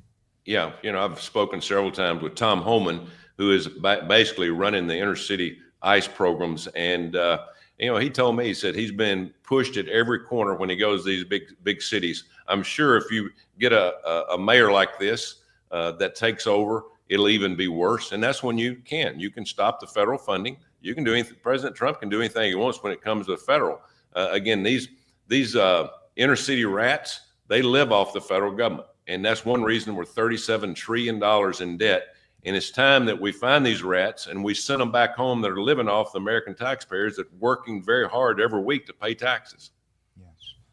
Yeah. I mean, it's very much a wake-up call. I think the entire country was sort of shocked. The New York that we thought we knew is gone. And then that's a sad thing because, you can't rebuild in New York. It's like it's an American city. I thought it was an American city. But that city's gone, right? This New York we grew up with is gone. The American dream is alive and well in Alabama. Congratulations. This is your first time on the show, Senator, since your announcement. Tell me, how's the race going? It's going well. We haven't got an opponent yet, but we will eventually have that. We've still got a year and a half. As I told the president, I said, listen, he said, why do you want to do that? I said, because you're going to send the power and the money back to the states, which he has promised, and he's doing that. I think that me being a builder, ex-football coach, put a team together and you get to make the decisions. So I'm looking forward to it. It'll be a different gig, so to speak. I'm one of 100 up here. I'll be one of one in the state of Alabama with a lot of other good people working around us. But we're not going to have a lot of these socialist communists around. I promise you that. And we're going to have law enforcement. And those of you that live in New York that want to get out, that want to come to a great state, that want to live in a free country, that want to do things right and get a good education, come on down.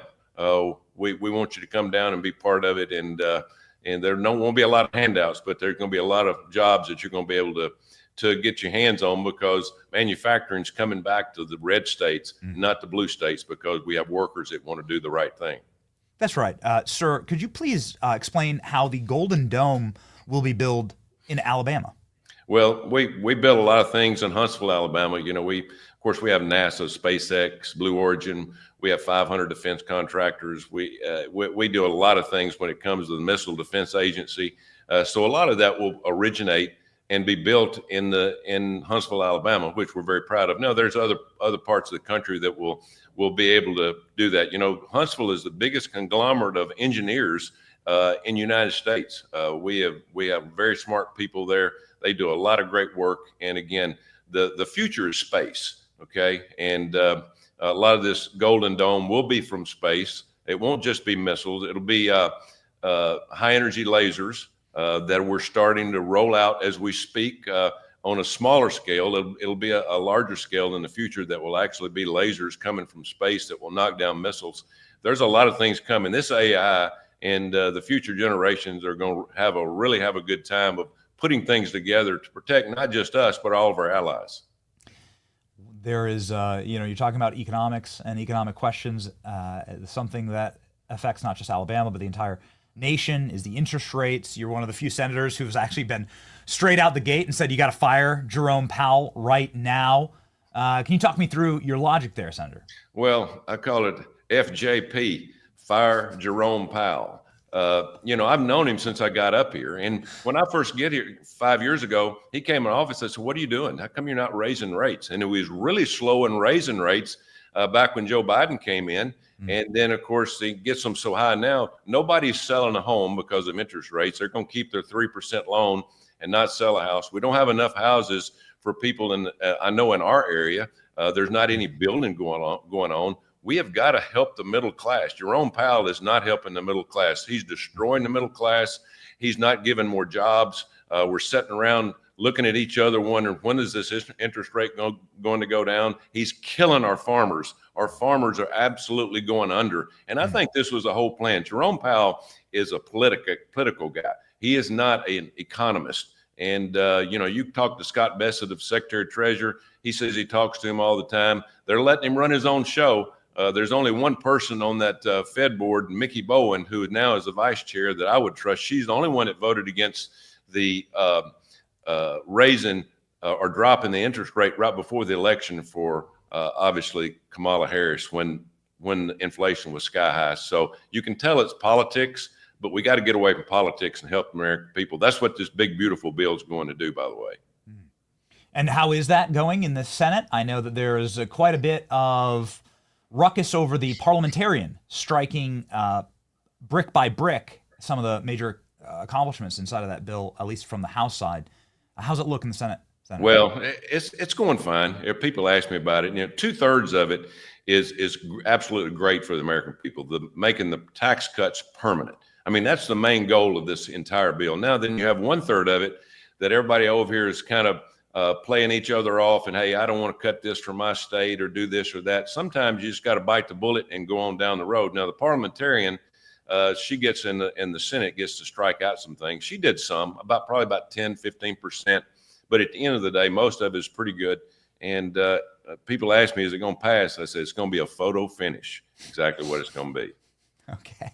Just really quickly, looping back to the Senate here, since you will remain in the Senate for the next 18 months, yes? Right. So Lisa Murkowski made a lot of news this last 24 hours by saying that she's interested in leaving the Republican Party. Have you heard anything about that? Do you think that that's going to happen, Senator? I read where she said she was going to be an independent, and then was possibly, if they won the majority, she would caucus with them when she came back. I don't know that's how you represent your state. And again, you got to leave it up to each individual. But she hasn't voted Republican as much as she's voted Democrat since I've been here in 5 years. Again, you got to vote for your people, and that's what I do. People ask me all the time, why'd you vote that way? Because that's the way the people of Alabama want me to vote. That's the reason you're here. You don't represent yourself.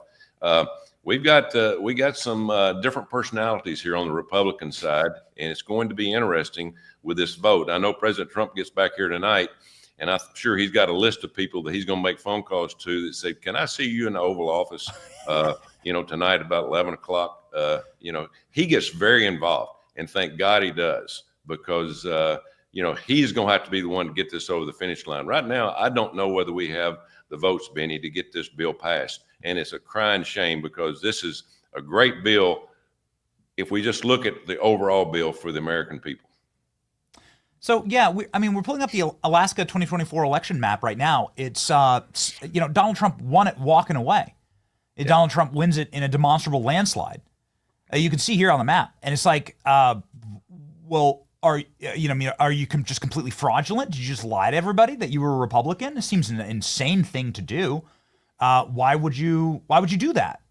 It just seems like just on its face, a betrayal of every resident of Alaska. Lisa Murkowski doing this.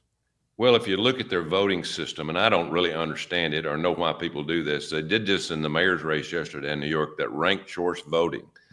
You don't have to get a majority. You just have to get the most votes out of a group of people. And that's how she's won the last couple of times. Now, again, as you said, President Trump won going away. So it is a Republican red state that is very important to the United States of America. The defense that we have, protecting our northern border. Dan Sullivan is a senator, the other senator from up there. I mean, he's a military guy. He is all in. So totally different perspective when you look at those two senators. And that's usually not the way it lines up. When you have two senators, usually they're pretty close to voting the same. But we'll have to wait and see what she does. She's got to make her own decision. Wild.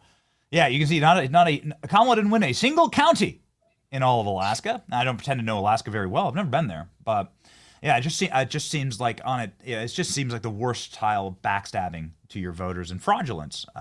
And we don't like that. Okay, so speaking of, there is a rescission package that defunds NPR and PBS and codifies some of the Doge cuts. By DC standards, Senator, it's not really that much money. It's about $10 billion. Yet we hear that this is really struggling in the Senate. Can you give us any insight into what's happening there? I don't understand why. Doge did all this work. You've got people that, again, don't want to cut. And it's just unfortunate that we just didn't, the first day of doing this, do what Senator Ron Johnson said. Listen, we overbloated everything when COVID started in 2019. Let's go back to 2019, start over, go with population growth and inflation, add a little bit to all the agencies and start over. But we didn't do that. We kept on going the same direction. And, if you cut anything up here, it's a great day. But I haven't seen many of those great days up here. Nobody wants to cut anything. If we don't do it, Benny, our kids and grandkids, they're not going to have the same country that we've had. We might not have it for us in just the next few years, the way these votes are going in New York. Senator, I just have to ask one final follow-up here. I've given the Senate the breaking news, and obviously your triumphant, hopefully, return to the state of Alabama, which I'm sure will be very welcome for you based on your appearances on this show. Chuck Schumer is in a tough situation here. I'm sure you know Chuck Schumer, and I'm sure I'm not trying to malign you. You brush shoulders, right? Is he a socialist? Like, what's going on here? Is he going to be primaried by this new, very radical, psychotic wing of what I guess used to be the empty husk of the Democrat Party? What's the dynamic there? A lot of people are talking about it. Chuck Schumer, I don't know what he is. He's whatever he needs to be to get elected. And now that the far left has taken over the party, he's going to go farther left himself. He's got obviously a lot of donors up there that he's brought a lot of money back to New York. He'll have to lean on them. But I'll tell you right now, after he went along with the budget resolution last year, I tell you what, they have turned upside down on him. And he might be almost as big an enemy as Donald Trump, just for the fact that he voted on the Republican to kick the can down the road and fund the government. So it's a bad situation for the Democrats. They don't have anything to lay their head on. They don't know what they want to do. They want to go as far left as they can, be a communist socialist country. They know they can't do it all at once, so they got to ease into it.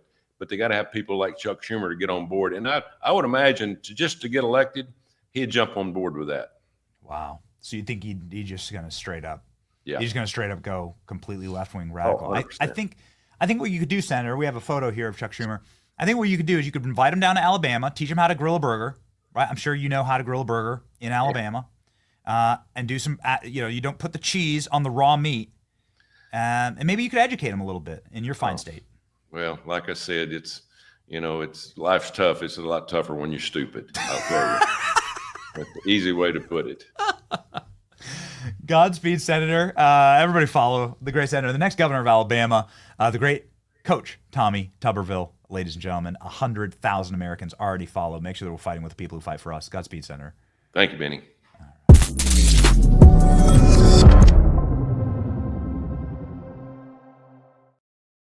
Oh, ladies and gentlemen, we got some interesting times here in this country, and we got another interesting guest joining our show in just a moment, and Emily Jashinski, who just launched a brand new show with Megyn Kelly's podcast network. I'm not sure if that show is out of New York. I know that Megyn Kelly's show is out of New York, and the only man that could potentially save New York was on Fox News this morning. He's the current mayor. His name's Eric Adams, and he's the last remaining hope for the city, and he talks through what's happening inside of America's largest city and what we can expect next. Here we go. For your first response to that stunning news, Governor Cuomo is not going to be Mayor Cuomo. Well, first, it's not stunning to me, and I was very clear, and I'm still a Democrat. I'm running on an independent line, which the policy in the law allows me to do. You had one candidate that was running away from his record. You had another candidate with no record, and you have Eric Adams with a record. I delivered for the city, and we're not going backwards. We're not going into a place where we want to defund the police, don't invest in jobs, where we believe we can make broken promises that we can't deliver. I delivered on every promise I gave to Mr. Mayor, it's not just defund the police. This candidate, Democratic Socialist, he wants to freeze the rent. He wants city-run grocery stores, social workers to replace the police because that's going to help. He wants $60 billion of debt fund for affordable housing. He wants free buses, no cost for childcare, baby baskets for newborn, and a $30 minimum wage. How can someone vote for this? He's a snake oil salesman. Mm-hmm. He will say and do anything to get elected. Think about this for a moment.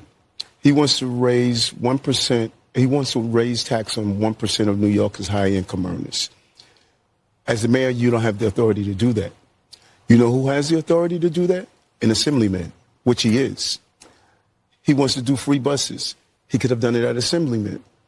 He doesn't understand the power of government and how you must making sure you improve your economy, raise the standard of living. And this is what we've done in the city. And I'm looking forward to being on the campaign trail and showing New Yorkers we can't go backwards. And New Yorkers never surrender or quit. I'm never going to quit for the city that I love. That is... Okay, well, let's see. Let's see what happens. Obviously, Fox News is located right downtown. Got a big old building on Fifth Avenue. They'd probably be the first place shut down by the new Marxist mayor of New York, or soon to be, perhaps. We'll see. The betting markets are often right on these things, and they say he has a 77% chance of becoming mayor. Someone who's actually interviewed Zohran, somebody who just launched a brand new show on Megyn Kelly's podcast network, is the great reporter and journalist, I think out of Washington, D.C. We'll check here in just a second. Emily Jashinski joins the program live now.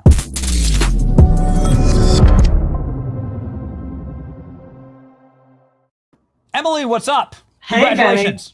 Benny. Thanks. It's good to see you. It's been a while. Okay, so your show's called After Party. Is the Democrat Party dead? They done? Yeah. After the Democratic Party is Yes. the real, yeah. No, I mean, listen, I think for Zohran Mamdani, one of the interesting things that he did on the campaign trail is try to go from his previous record. Like, some people have seen some of the tweets circulating where he talks about how, like, queer feminism is the only feminism, and, you know, the NYPD is intolerably racist and fascist and all of that.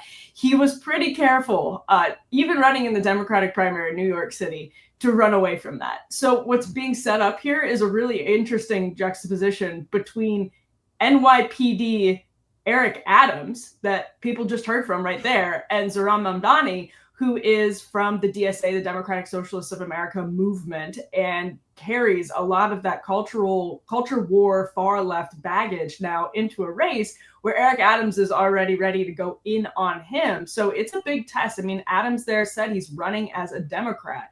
This is a big test actually for where the party goes in the next couple of years, right in New York City. But I don't get it. Like, I know you interviewed the guy. I think we have here where was it? Was it on the Hill? Was it Breaking Points? Okay. Breaking So it's like, yeah. So like, you interviewed the guy. First off, like, I haven't watched the interview, but you know, what was what was his angle there? Because you can't run away from things that you posted. When somebody tells you who they are, believe them, right? Like, he hasn't apologized for saying that the NYPD isn't pro-queer enough, so we should defund them and replace them with social workers. I mean, he did say that, and he ran on nationalizing grocery stores, which is like, you know, bold strategy. It's been tried. Not gonna go great for you. How does he run away from these things? Yeah, I mean, he's going to. I actually put that question to his communications director last night, because we were doing a Breaking Points live stream actually from one of his watch parties, and said basically now he has to run for all of New York City. And I think they were caught off guard a little bit by the win. And when I interviewed him back in November, you know, he was basically a no-name state assemblyman, and was this long shot. Nobody was taking him seriously. And even when I was interviewing him, I was like, this guy's DSA, Democratic Socialists of America. He's so far left. Like, it just, you can't really picture that going so mainstream, but it just happened. And a lot of it happened, first of all, because Andrew Cuomo is such a horrible candidate. Elderly people in New York, people with elderly relatives who were impacted by Cuomo COVID policies. Maybe they didn't go out and vote for Zoran Mamdani, but maybe they just didn't go out and vote because the option was just so offensive to people. So now, Zoran, I asked this communications director running for everybody, what do you do? They said they're just going to focus on affordability. But you can bet that Eric Adams is not just going to focus on affordability when Zoran Mamdani comes with those years of, you know, posting things and talking, you know, very openly. I mean, that's he's obviously a dyed-in-the-wool cultural leftist. He believes in those things, and now they're going to be pressed, you know, on him every single day until November. This election map's amazing. So obviously the blue is Cuomo and the yellow is Mamdani. Like Wall Street voted for him. That's wild. Mm-hmm. Wall Street voted for him. So, the richer, higher income areas really turned out by double percentage points. Can you explain that exactly? I mean, is it like cultural suicide? Is it self-loathing? Is it like daddy didn't love me? What exactly is that? What is this pathology, I guess? Yeah, it's interesting. I mean, because he was in polling, Cuomo was ahead with, you know, people who without a four-year college degree by 60-40, a 60-40 margin, right before the election was actually held. Now, on this, I think you can see Cuomo won like Upper West Side, Upper East Side, and that may have something to do with the charges of anti-Semitism that were thrown at Zoran Mamdani. It may have played differently in certain places. Obviously, he denied that very stridently. But at the same time, we're now looking at a map that's like, I wonder if Zoran Mamdani was able to flip the narrative going in, because Andrew Cuomo was so hated that he was actually going to lose the rich votes. And people were just like, Andrew Cuomo is so freaking awful. He's so terrible. We're going to vote against him. And maybe people didn't actually think that Zoran Mamdani would win. That can happen in elections like this. People, you know, sort of do an FU vote and things get exploded in ways that nobody anticipates. And that may be what we're looking at right now. I just love the modern Democrat Party, because the moment that they think they have something on Trump, they just punch themselves directly in the nuts and, you know, burn down LA or burn down New York and just show everyone who they are. And they can't help it. And it's really fun. And it's totally idiotic. And it's just, it's really fun. It's exciting to watch, right? So now instead of just putting in like sort of your run of the mill, like boring Democrat to run New York, you have I don't understand the pathology. Like, I don't understand why they have to choose the single most extreme radicalized, caricature, Fox News caricature of modern day leftist radical. Like, they just plucked them straight out of the Columbia protests, you know, in New York.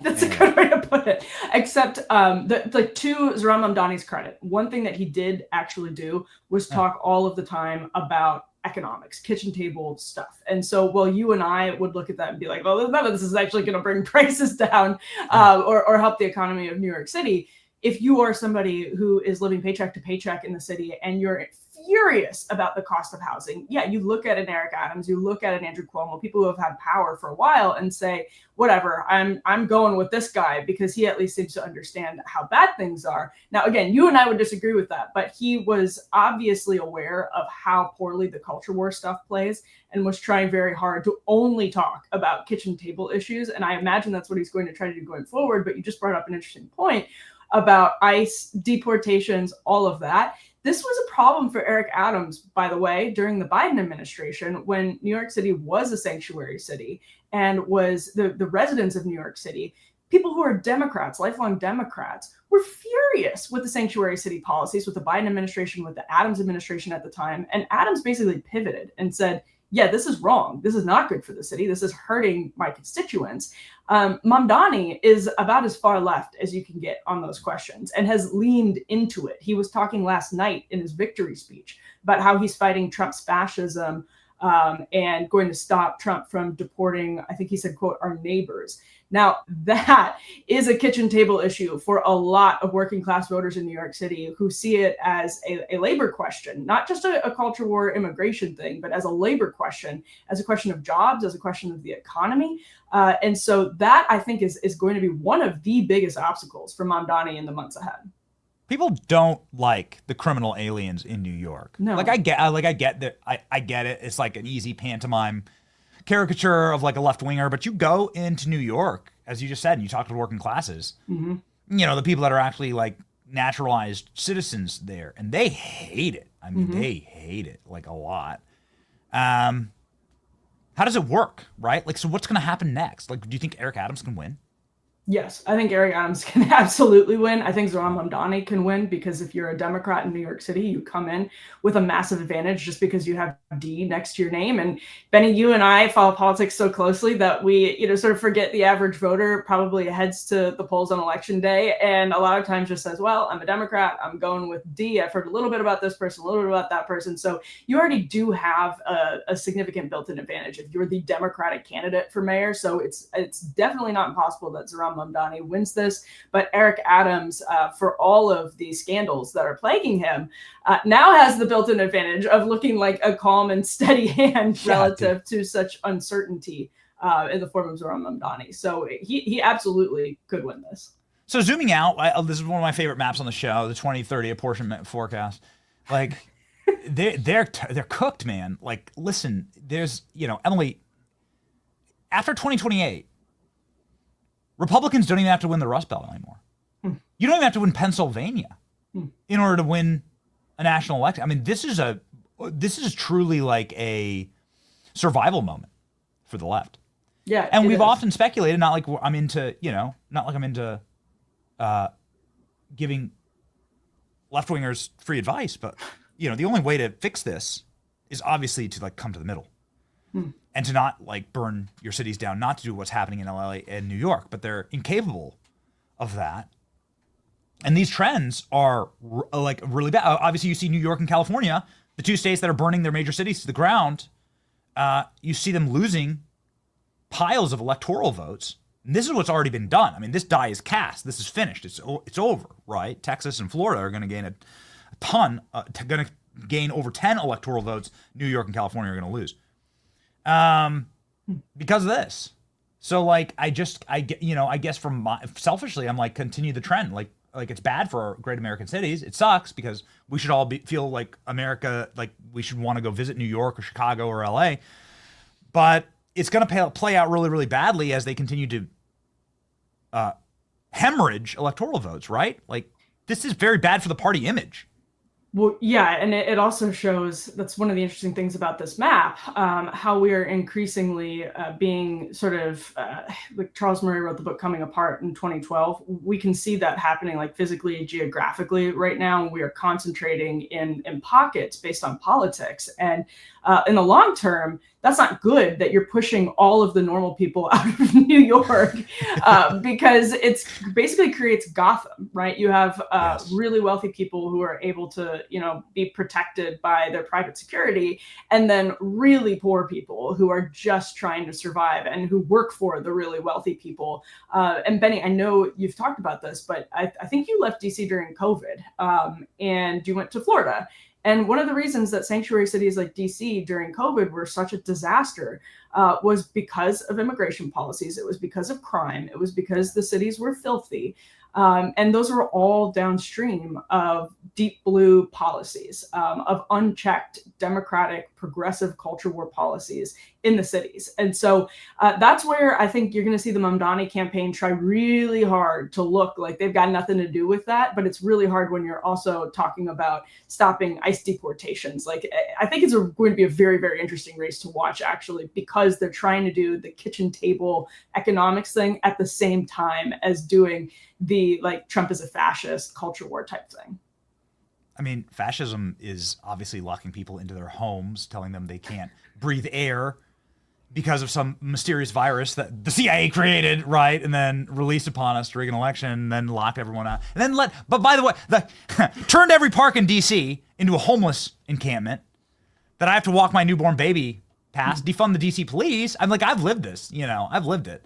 It's looking like I feel like, Emily, I got the last chopper out of Nam, is what I feel like. In 2020, leaving right at the beginning of that, seeing where it was going and then leaving and not being there through the Biden era.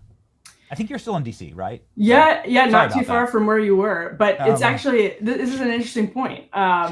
It's an interesting point because Muriel Bowser is an Eric Adams type figure who kind of put all the chips in on the progressive leftism during the Trump era and the early part of the Biden era, when they thought that's where the country was, because they were listening disproportionately to Twitter and left-wing media outlets. And so they went all in and they thought this was smart, this was a clever strategy, but she's pivoted. And it's so noticeable in DC when they changed the crime policies and they changed, it's just like, you see it, a textbook example of what happens when you change the policies back into a conservative direction and you realize the city gets better. You can see it before your eyes. It just played out perfectly. So it's not as bad as it was. Now it's still a blue city.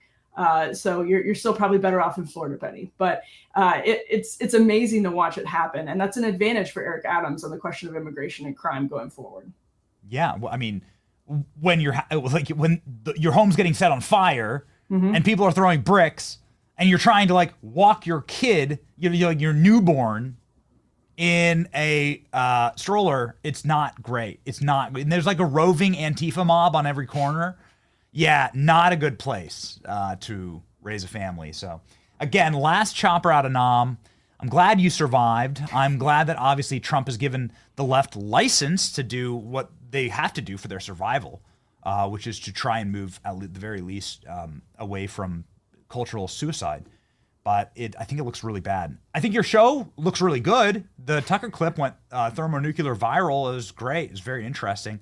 It's an awesome new show. Can you tell us a little bit about it, After Party?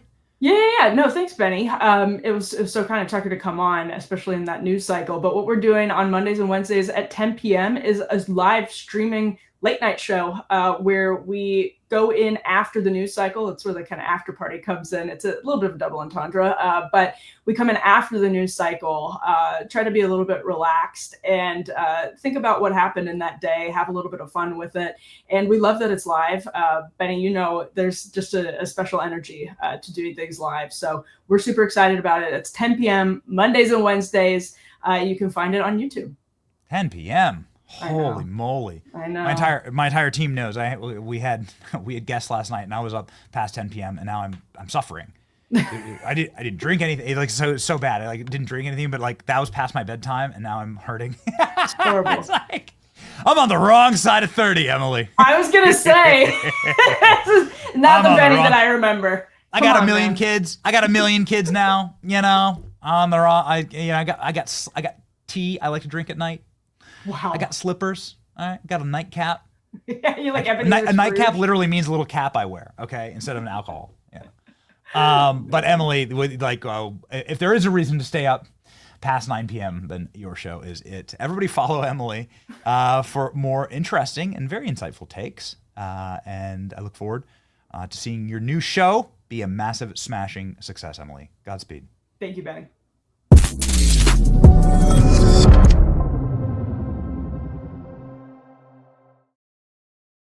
Ooh, baby, we got such a good lineup here of JD clips that went thermonuclear last night. JD Vance just holding it down. Probably should have led with this, but we had the President Trump hour-long press conference to kick us off. Ladies and gentlemen, we were posting all throughout the evening. We were locking and loading with what did this JD clip do? Okay, tell me, Jack. What did the JD clip do? I'm looking at it right now. Hold on. Here it is. 8 million views. There it is. 8 million views on this JD. 20,000 reposts, 164,000 likes on X alone. Well done. The reason we are able to lock and load in all hours of the evening and all hours of the early morning and just pretty much throughout the night and day, and there's never a time that we're not online, is, of course, our mobile devices. Patriot Mobile provides us our mobile devices, meaning we're on the Patriot Mobile network. Patriot Mobile is a awesome network because it is, one, very reliable. It's available on all 3 major networks in the country, and it's available where you live, no matter where you live. It has to be reliable for what we do, for a profession, for a living. We want to make sure the paychecks hit on time around here, and Patriot Mobile keeps us connected, sharp, and we can also feel confident in our cell phone bill every single month because, well, we're providing assistance. We're providing infrastructure for there to be an actual Christian conservative wireless provider. And that's what Patriot Mobile is. They believe in your values, especially free speech. Those values are constantly and presently under attack as we watch the horrors of Los Angeles and New York descend into madness and Gotham. Ladies and gentlemen, switch over to Patriot Mobile today. Go right now, patriotmobile.com/Benny. Call 972-PATRIOT for a free month of service. Promo code Benny. Make the switch today. Defend freedom with every single call or text that you make. patriotmobile.com/Benny. Call 972-PATRIOT. All right, here we go. This is very interesting. I got to get to these JD clips. JD Vance. So while President Trump dropped a hard F-bomb yesterday at the White House, JD Vance decided to...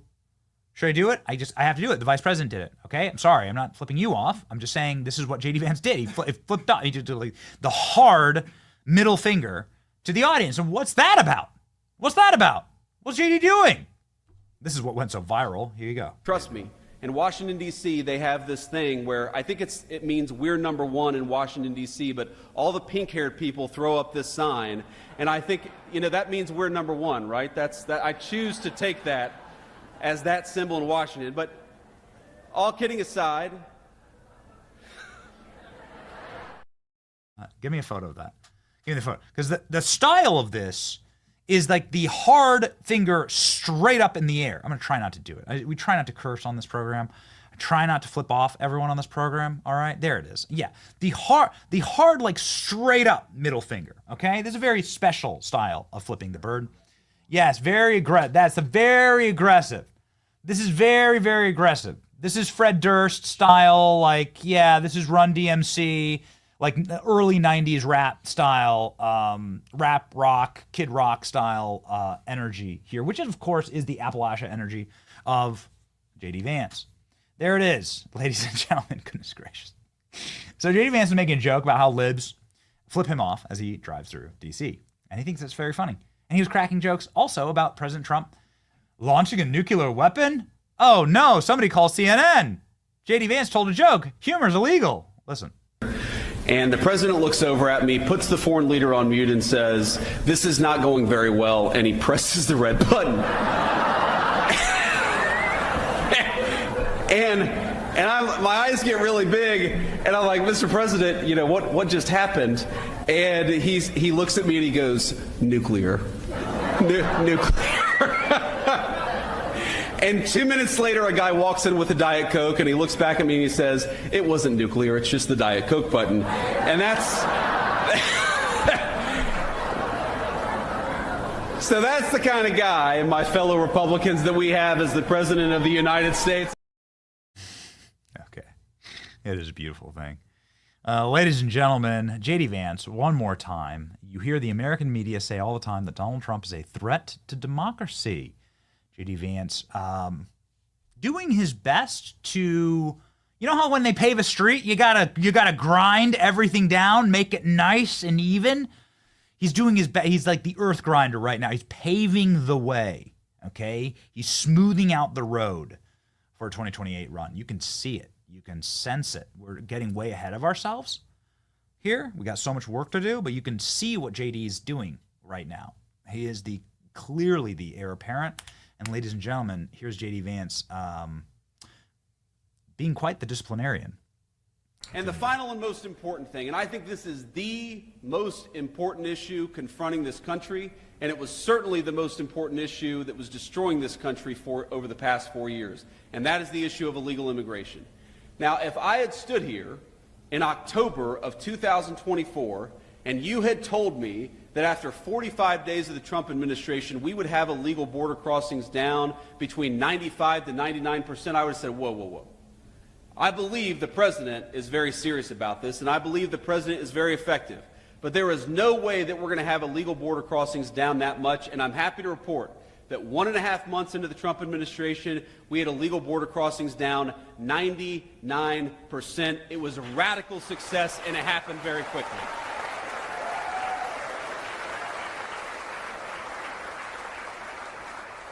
And I believe, ladies and gentlemen, that that saved the United States of America, because we know exactly what the Democrats, not because we had to read their minds, but because Democrats would go out and say that what they wanted to do with those 25 million illegal aliens is give every single one of them the right to vote and turn them into permanent wards of the Democratic Party. And if we allowed that to happen, if we allowed the Democratic Party to import voters instead of persuade voters, that would have been the end of American democracy. You hear the American media say all the time that Donald Trump is a threat to democracy. The threat to the democracy is Democrats importing voters instead of persuading their fellow citizens.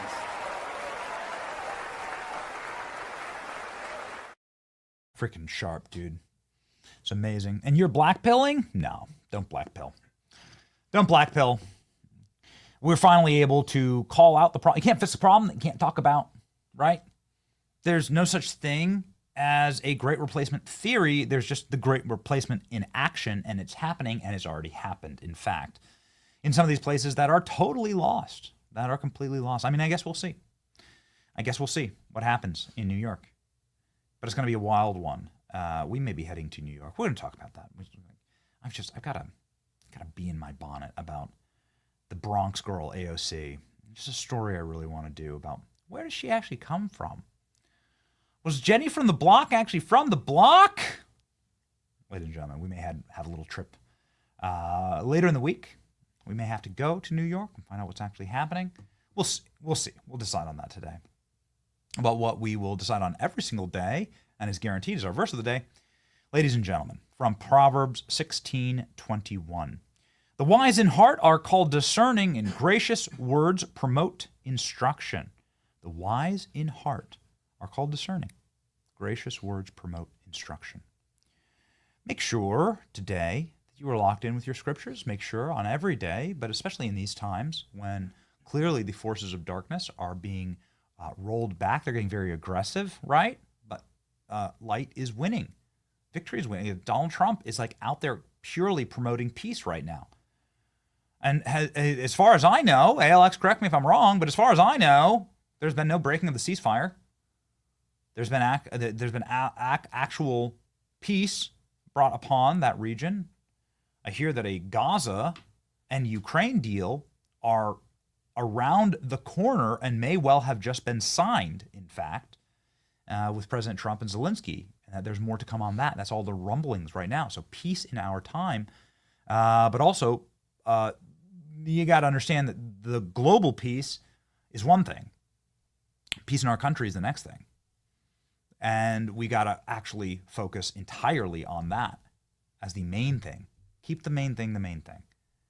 So we take care of our house, and we'll do that by fighting darkness, fighting back against darkness. Spreading salt and light is what we do on this program. It's always an honor to have you join us. In the end, we win. It's the best thing you could possibly say. It's your boy Benny. See ya. Guess what day?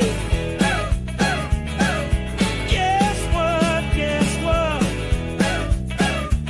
I'll tell you the tale of the slippery Sandman. Breaks all the rules and hides from the orange man. Whack-a-doo, whack-a-doo, whack-a-doo, let's go! Drop that buster down a tiny hole. Whack-a-doo, whack-a-doo, whack-a-doo, let's ride! Where is the next place that they will hide? Guess what, guess what, everything will be okay. Guess what day, what day? It is, it's hump day. Get it on. Hump day. Whoa, whoa, whoa.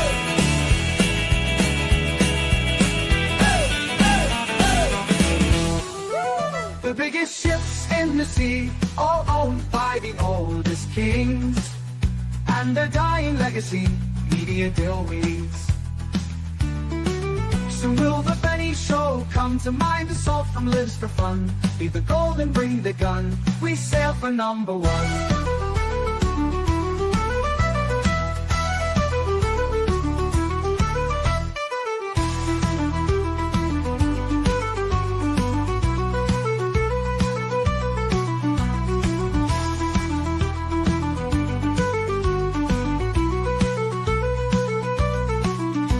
Soon will the Benny Show come to mind. The salt from lives for fun. Leave the gold and bring the gun. We sail for number one. The biggest ships in the sea, all owned by the oldest king.